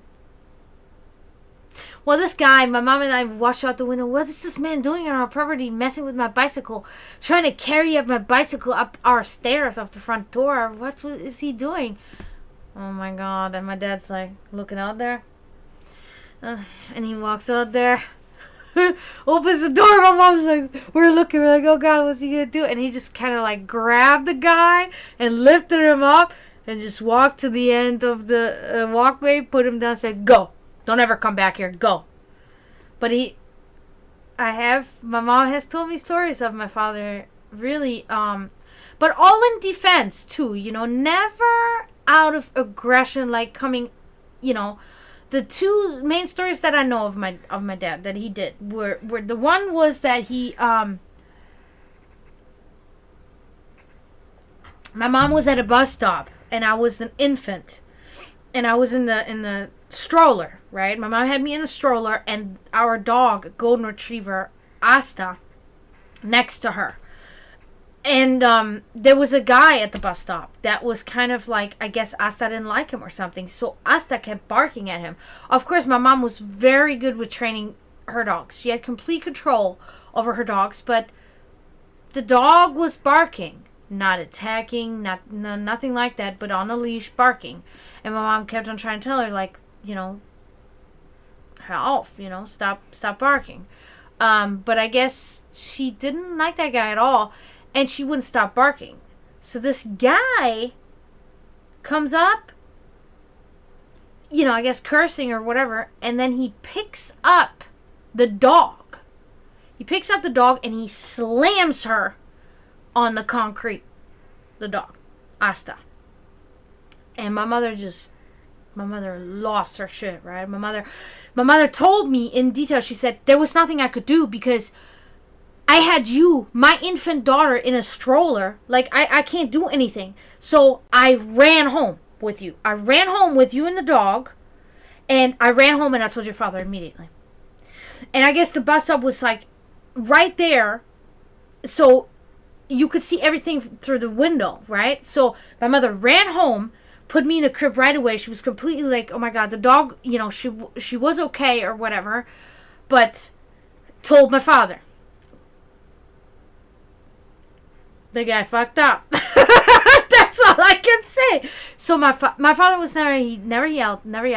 It was rather the opposite. The quieter he got, the more dangerous territory you find yourself in. Because when my father stopped speaking, then the next thing is like,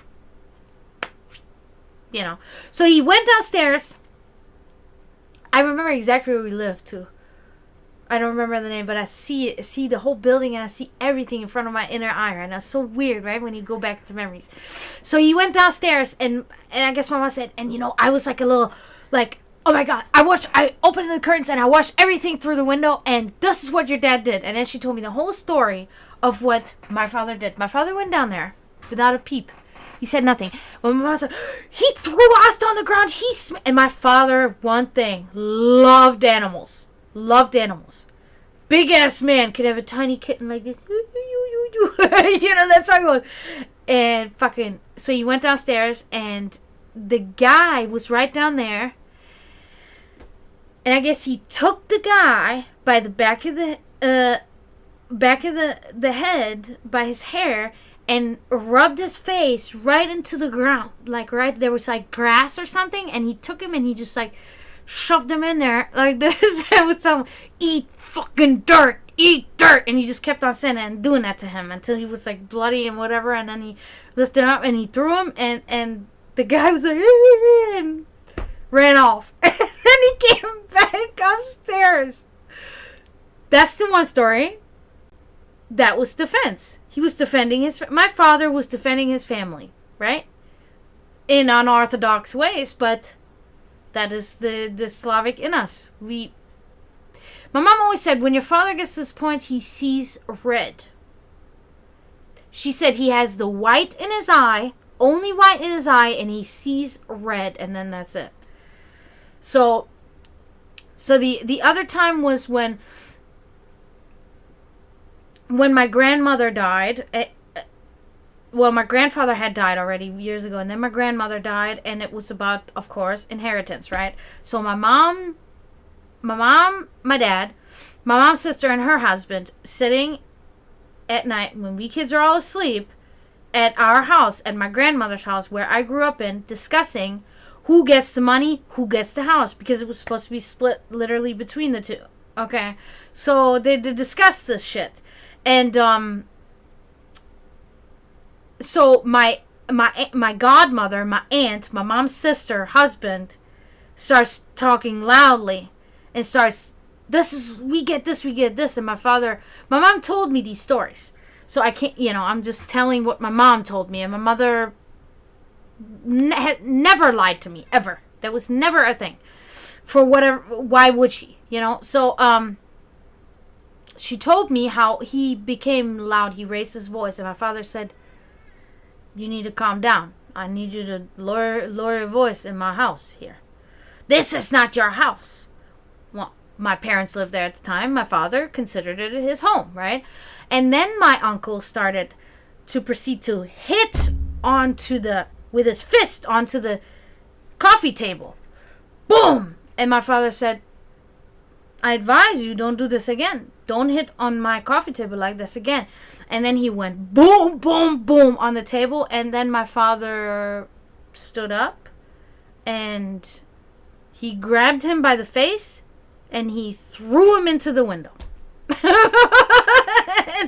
and my mother, of course, always supporting my father, always behind my father, sat there and said, close your eyes. What you see is yours.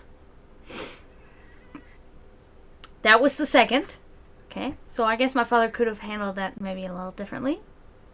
At least he didn't yell, right?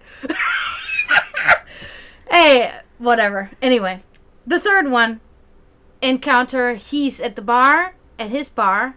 This is a story that I think my dad actually told me himself what happened. I don't know. But he was at the bar that my parents frequented. Oftentimes together, but oftentimes also my father by himself or my mother by herself, right?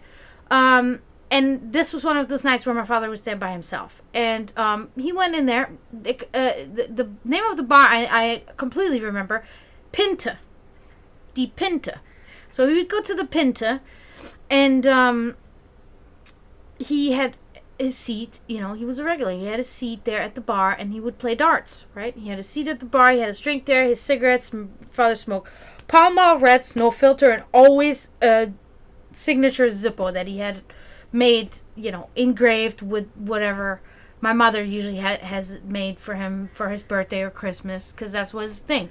My father used nothing but zipper. You would never Zippo. You would never see my father with a regular lighter. It was always a Zippo. Always click.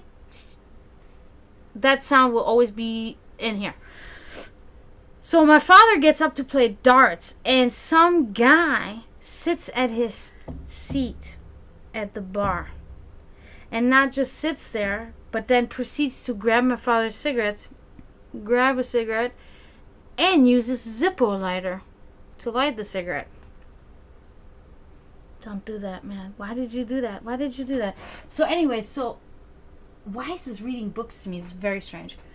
My commercials are book readings to me. It's really, really weird. So anyway, my father my father was a clever man, okay? So my father sees this shit, okay? And he goes over there and he sits next to the guy. And he just sits there. And the bartender, what was her name again? Andrea. I think it was Andrea. I cannot be sure. I cannot really remember. But she was already looking at my dad, and she was pretty much turning around saying, like, whatever Dragan is about to do now, I didn't see it. Because that's Dragan. Dragan does what he wants to do in this fucking town, and nobody will say anything. That's it. Okay? So she was just kind of like, eh. And he looked at it and he's like, eh. So, what's going on? What's up? Is that your cigarettes there? Nah, it's not, I'm just smoking one. But it's like, oh, okay. That's my seat. That's my cigarettes. Everything. And the guy starts getting, he's drunk. He starts getting, oh yeah, you want some? Blah, blah, blah. My dad's like, okay. So my dad explains to me in detail what he does to him. My dad sits there, and he turns toward the guy, and he turns the guy toward him, so they're facing each other. He puts his hand on the shoulder, and he goes like this. He puts his arm back, and he just goes, bah! One really quick move that nobody can really see. Boom! Right into his ribs. Right into the guy's ribs. Don't remember what happened after that, but I remember what happened the next day. There was an event at that same bar the next day at the Pinta, a team handball event where all the from the hometown, the teams would show up. The women teams, the man teams, all of them, we showed up. Everybody, or not we, I was a kid, but all the adults, right? And then we kids were there, I guess. I can't really remember how it was. Or we had a babysitter and my parents were there. Whatever. There was a big event and everybody was there. It was an outside event. And my father was there with my mother. And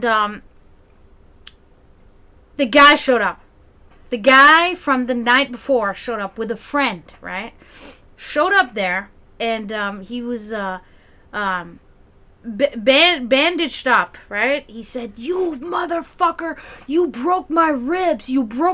And he was so pissed off. And my dad was like, yeah, I mean, you don't just, yeah, okay, what do you want? So he says, I brought my friend, and he will beat your ass, and the friend is there, coming there, with a baseball bat and everything. And my dad's like, okay, whatever. So the guy tries to attack my father, and I don't remember who told me this story. Not, I think my mother again told me this story or whatever. So the guy starts attacking my father, right? And with the bat and everything, and my father, I guess, grabs the bat from him and breaks the bat, and then he takes the guy, and then I guess there's a car, and he throws the guy on top of the hood of the car. The guy was like, my dad told me the story because my dad was laughing. My dad's like, oh man, the guy, he takes off his watch, he has leather jacket, he takes it all off, he takes everything off, honey, he tells me the story like that. And that's what he does. And then I guess it was about to really, really badly escalate, and that's when two girls from one of the female team handball team came up to my mom just sat there like, whatever. My husband, he's doing what he's doing, whatever. And these two girls walked up to my dad, and they were just like grabbing him, each one on an arm, like, Dragan, come on, it's okay. Like, just don't worry. Let's have a good time. Let's get drunk. Let's do our thing here. My dad's like, yeah, okay. And these two guys, I guess, were just cursing, and then they left. Can never tell you any instance of a sword with my mother, except for when she had to defend my brother, and she was banging on a guy like this with her little fists, and that's it. Never really in an aggressive manner either, as much as she could be angry, right, my mom, as much as she could be angry for her son, but my mother was never that type. But we get very silent. In the Milosevic family, we get silent, and we get like this, and we get... So don't do that. But anyway, oh wow, these 3 candles are still going. So what time is it now? 10:36. So I think we have reached kind of a point now where I kind of gotta come to terms now. But yeah, so I am a little disheartened that somebody put my stuff down. But what can I say? Nothing can I say. Because I don't... I do think about that though, Zagros. I do think maybe I should really put a note there, huh? I should put a note there. I should put a note and really ask and say, can you explain to me, can you at least explain to me why you did this? Why did you do that?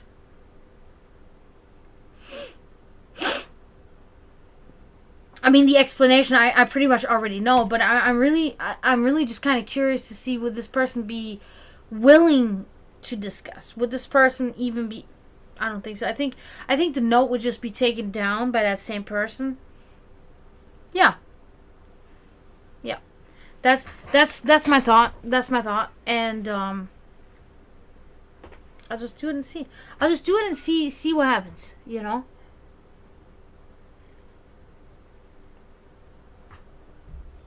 If there's no reaction, or the thing gets taken down, okay, well, that's okay. But if maybe somebody says, oh yeah, I will gladly meet and I will gladly explain it to you, please. We can meet on neutral ground. We can even meet on church grounds if you're more comfortable. I'll gladly meet on church grounds. Gladly.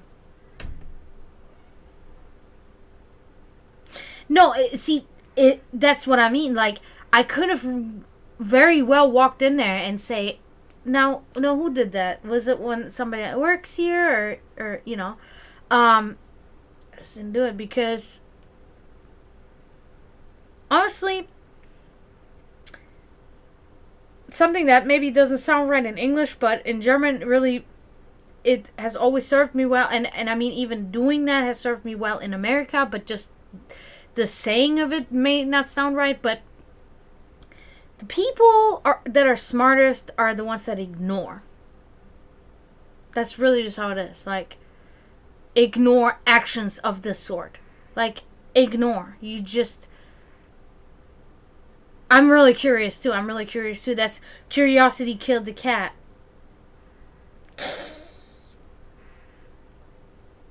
No, but it is true. Oftentimes the best reaction is no reaction at all. It really is. But in this case, because things, are cool, I have talked about it. I'm sure this person has talked about it, right? To their friends. Say, can you believe it? This blasphemous, blah, blah. They have gotten it out. We've both gotten it out. I didn't need to get it out because I can control myself just without getting it out. But I think now the week has passed, right? And on Saturday I put the note there. Put another one of those printouts there, maybe, and put a note there. Nobody comes smiles. These are the type of people that are all about this self-righteous type talk. They will not do anything. They will never... And also, I mean, in America, everybody has a gun. Everybody here has a gun. So that's what they're just going to assume. They assume they come to my property, and of course, especially me, I probably have weapons of mass destruction in their minds. You know what I mean? So because of course, what we didn't even talk about is that it's not all about control. A lot of it is fear too. It's fear of anything different, fear of anything new. It's fear. So I've never had anybody harass me in any way. I believe that very many people are fearful. They're afraid. They're very afraid of my home, of me. Very afraid. They see me out there in a black dress. They see my banners hanging up. They see, you know, all my plants, and they understand. An indigenous person pretty much lives there, right? They understand that. They are very afraid, which is very a shame, because I am just I could be a total asset to any of these people. But they just choose the ignorant way. That is just their choice. And I mean, that's exactly right, Promethean, and I also got 9 lives, so no worries. But I am not a cat. In fact, I'm a bat, so I will just fly. Fly. Fly to the night winds. That's the truth. That's the truth. I am not afraid. Because of this, the creature that sleeps all the time, I welcome, because the drive of my Germanic ways, of my Germanic ancestors that fought for everything violently that was trying to be stripped from them, and the thing that resides in me that wants to travel this world, raid this world, if you will. These sleep deep within, and they're both killing me, and they both need to be released. And if somebody comes on my land, especially in my Slavic religion, it is very crucial. Multiple gods command that, in their commandments, to protect your land, your stock, your animals, your family, at any cost, any and all cost. I am perfectly made for that. And, my drive to travel is completely extinguished at the moment. I cannot, travel far lands at least, not allowed to do that now, but, it's okay. It is part of the controlling. It's the part of disciplining. I sometimes do believe that this path was given to me in order to master it, in order to completely master my self-control, my discipline, my diplomacy, and completely master it. And then when that time, either by coincidence or by fate, in that exact time when I have reached this, it will come. The correction of the mistakes that have been made with me in my life will come then. Either by coincidence or by fate. We can never know. That is one of the reasons why the path of the Sect of the Dragon has come in, because that is one of those things that can determine the research that we will undergo within the sect, can determine the difference between those things. You can know, was it a coincidence, or was it fate? Was it destiny? Was it premonition? Was it really, was this something, or was this mere coincidence? Because they are distinct. It's very distinct, but it is very distinct. But they are also always the ones that we will never be able to really. It's very wishy-washy oftentimes too. That's the unfortunate part. Some of these occurrences we will never be able to explain.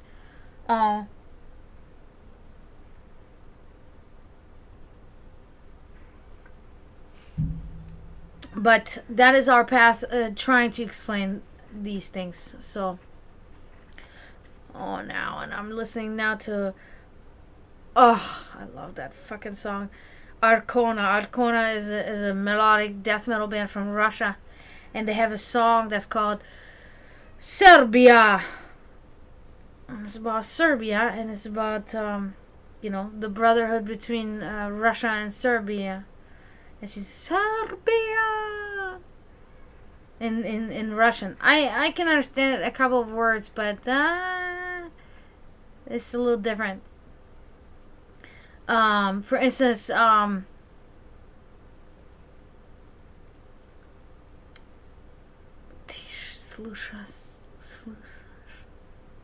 Tish slushas.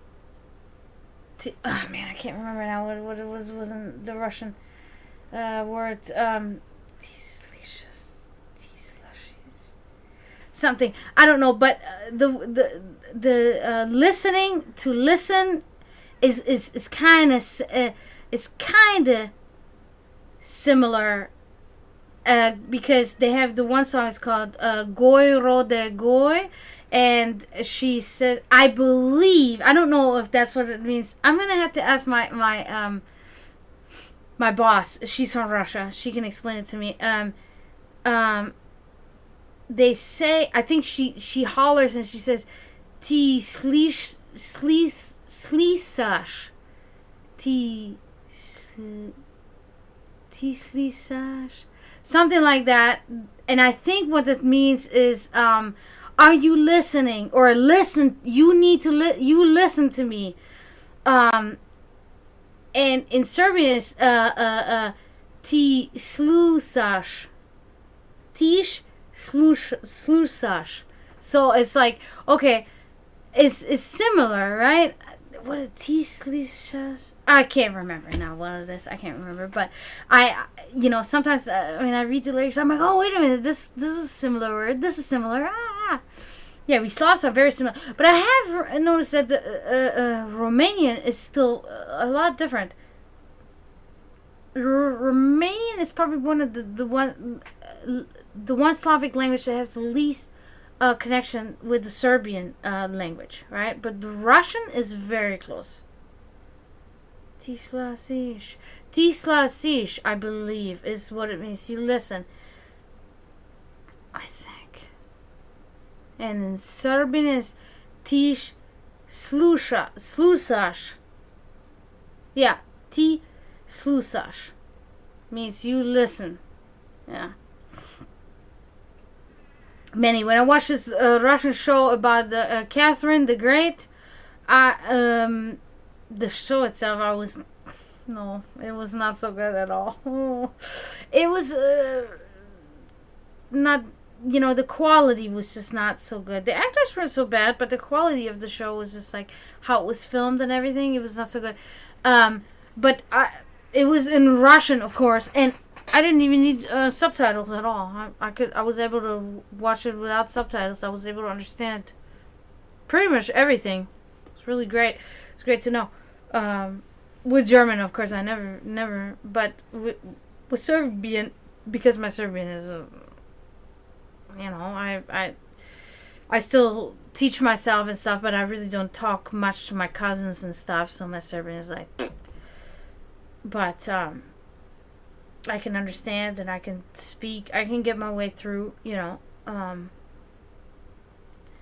it is just like this. If you do not speak the language every day, then you will lose it at some point. You will definitely lose it. That's why Kevin, for a while there, Kevin was really like, I was talking German to him, and he would respond in English like a lot to me, and I felt very uncomfortable. It's my brother, right? We speak German. But I really do think that in recent years he's really made a conscious effort to respond in German so that we maintain this, our language.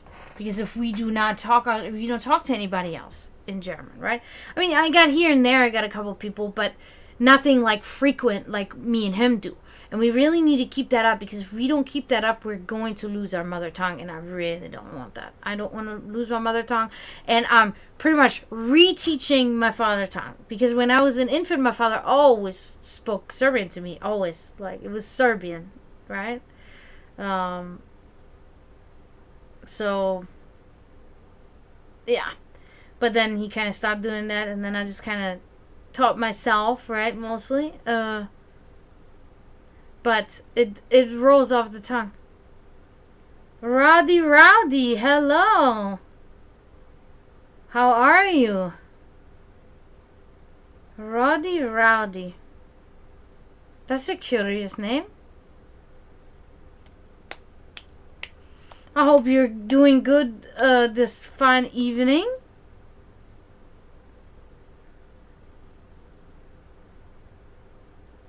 Florida Metal! You're here! Wait a minute. Rowdy getting high with my mom. Huh. I have a friend that does that. I have a friend in Virginia that does that. With his mom. That's funny. That's cool. Oh, okay. So that's a wrestling. That's a wrestling name. I do. I do, but it's been a little bit. Yeah. Honestly, I'm a drinker. That is my main. I don't know. I'm a drink. I'm a casual, social drinker.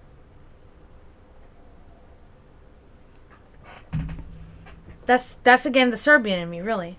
Like, I mean, we Germans drink, but not as much as people always say that we do. Oh, he's an iconic wrestler. She beat you in a bird. Oh my god. That's hilarious. Dude, my mom. Not my mom. No way. Nope. That's funny. That's funny that your mom is like that. That's good. That's good.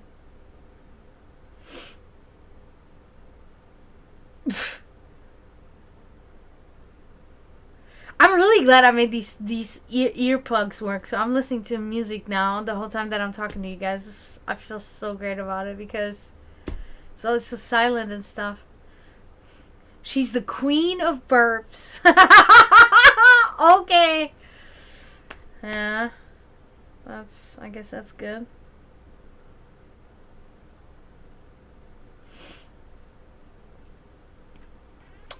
Yeah, a little smoking here and there. Not too bad.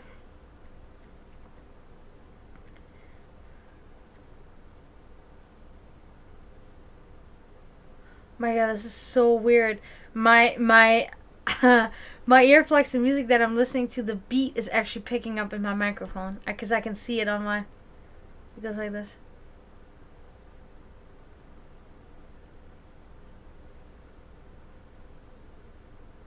Yeah, from your perspective, that is, yes, indeed.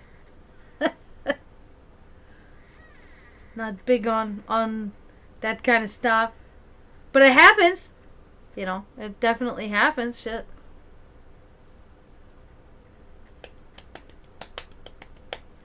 Anyway, so I think we had a good talk.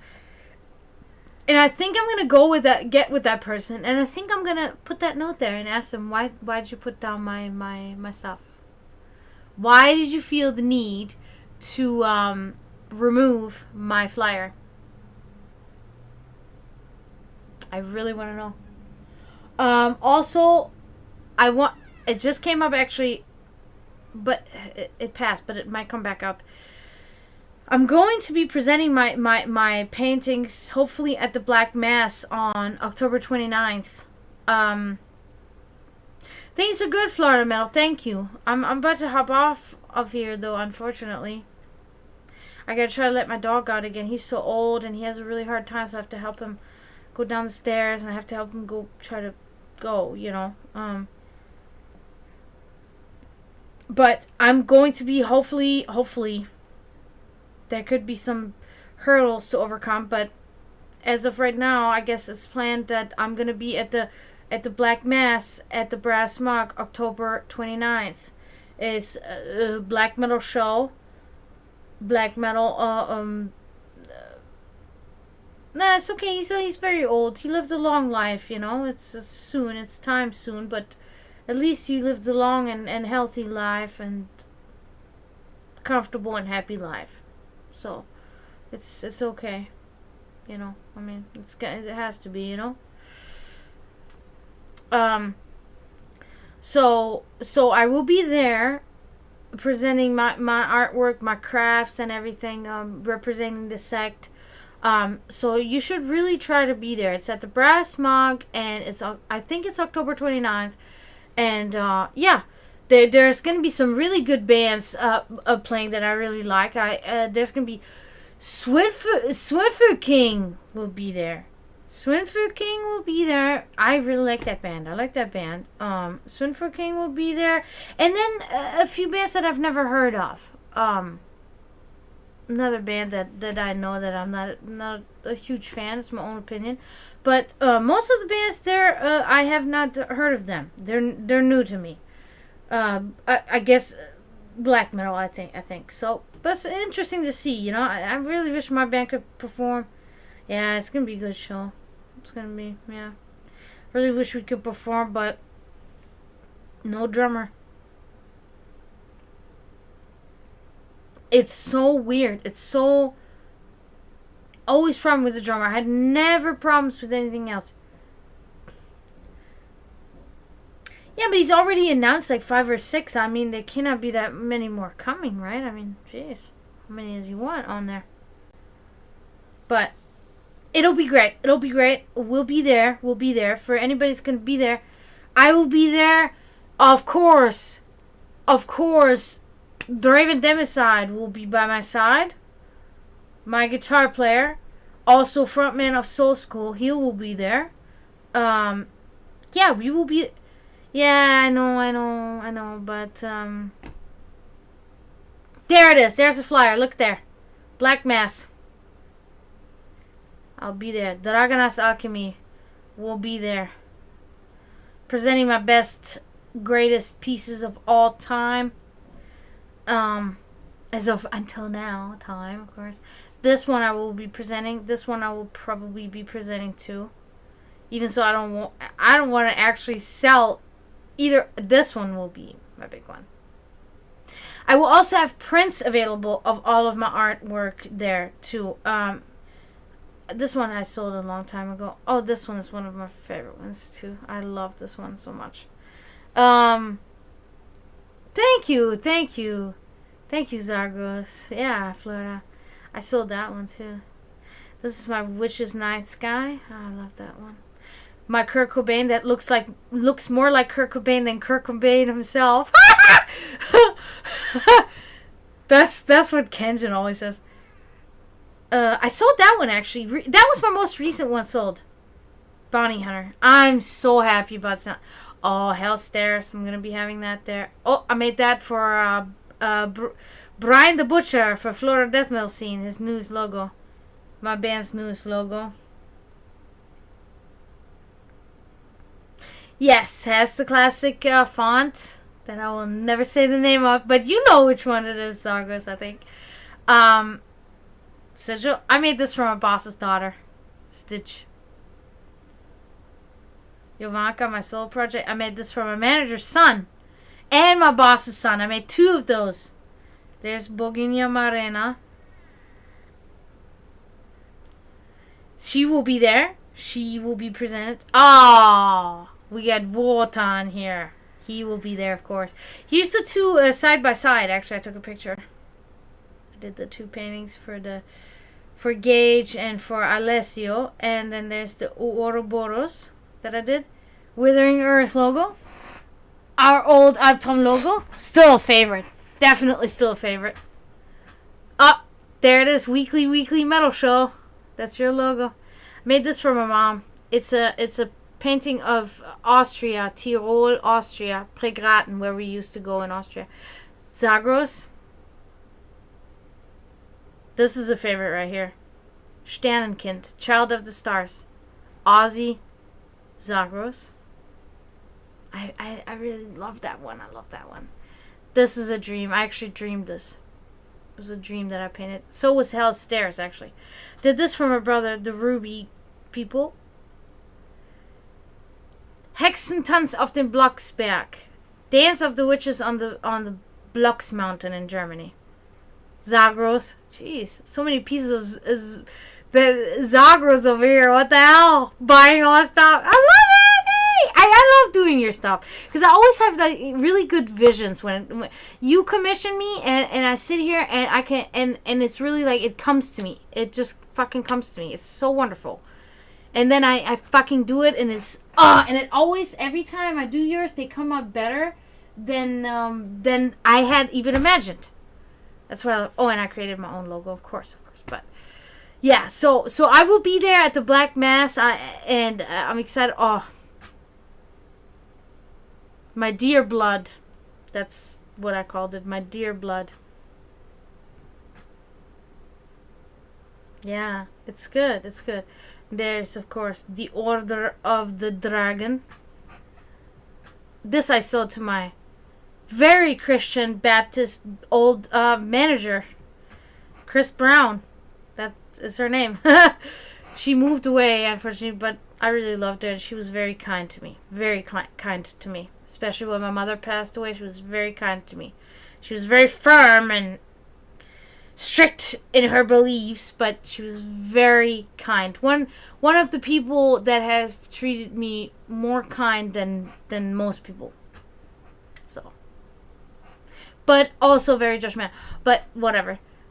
Look at the hell stairs. I dreamed this and I painted. I can never believe that I painted this. It's one of my favorite paintings I ever did. I'm most proud of that one. Not most proud, but in the selection of most proud of what paintings. So anyway, guys, I think we can say I'm really glad this Rowdy came to say hi. I don't know who you are. Maybe you follow me. You should follow me.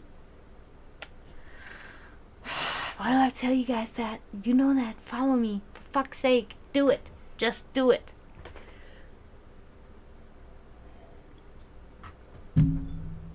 I am gonna go, guys. I gotta let my dog out, and I'm very appreciative of all of you coming and supporting me again. Promethean, Zagros, Kenjin, Florida Metal, Rowdy. I really want to give a shout out to all of you guys coming. I hope I didn't miss anybody. Nope, I don't think I did.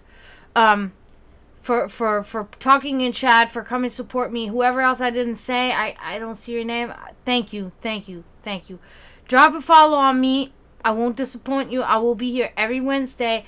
And once I am able to afford a new computer, I will also be available on Saturdays. I will most likely be streaming my gaming sessions on Saturdays. So please help me in my goal with obtaining followers, right? I need many followers so I can move along on the ladder, move up the ladder, and I'll look at that Glurak, or in American it's Charizard. In German we call it Glurak.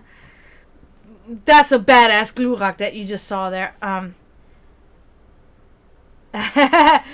Maybe, hopefully I did. And thank you, Zagros, for saying that. And again, to end the stream, I want to say again, thank you to my 3 new followers, Kakarot, Kakashi, and Gore Drinker. I really want to thank you for following me on my stream. Thank you so much. I'm excited about this. And we're moving along, guys. And I think it was a good general first gathering of for the potentials tonight. And I'm going to have a topic prepared next week. I'm not sure what that is yet, but I'm going to have a topic prepared that we will be discussing next week in light of our spiritual development, right? And the cause of all of this. And we'll be discussing this. And I like all the participation in the chat today. Very great. Because I don't like talking to myself, right? I'm talking to you guys. I'm doing this so we can talk to each other. We have conversation, debates, discussion. So I'm very appreciative when you guys are interacting in chat, because then I don't look like a complete lunatic talking to myself. So thank you for coming, everybody. I'm really glad. And we mourn those in turmoil until we meet again. And I want you guys to have a good night, and I'll see you next week. Tschüss, bye, zdravo.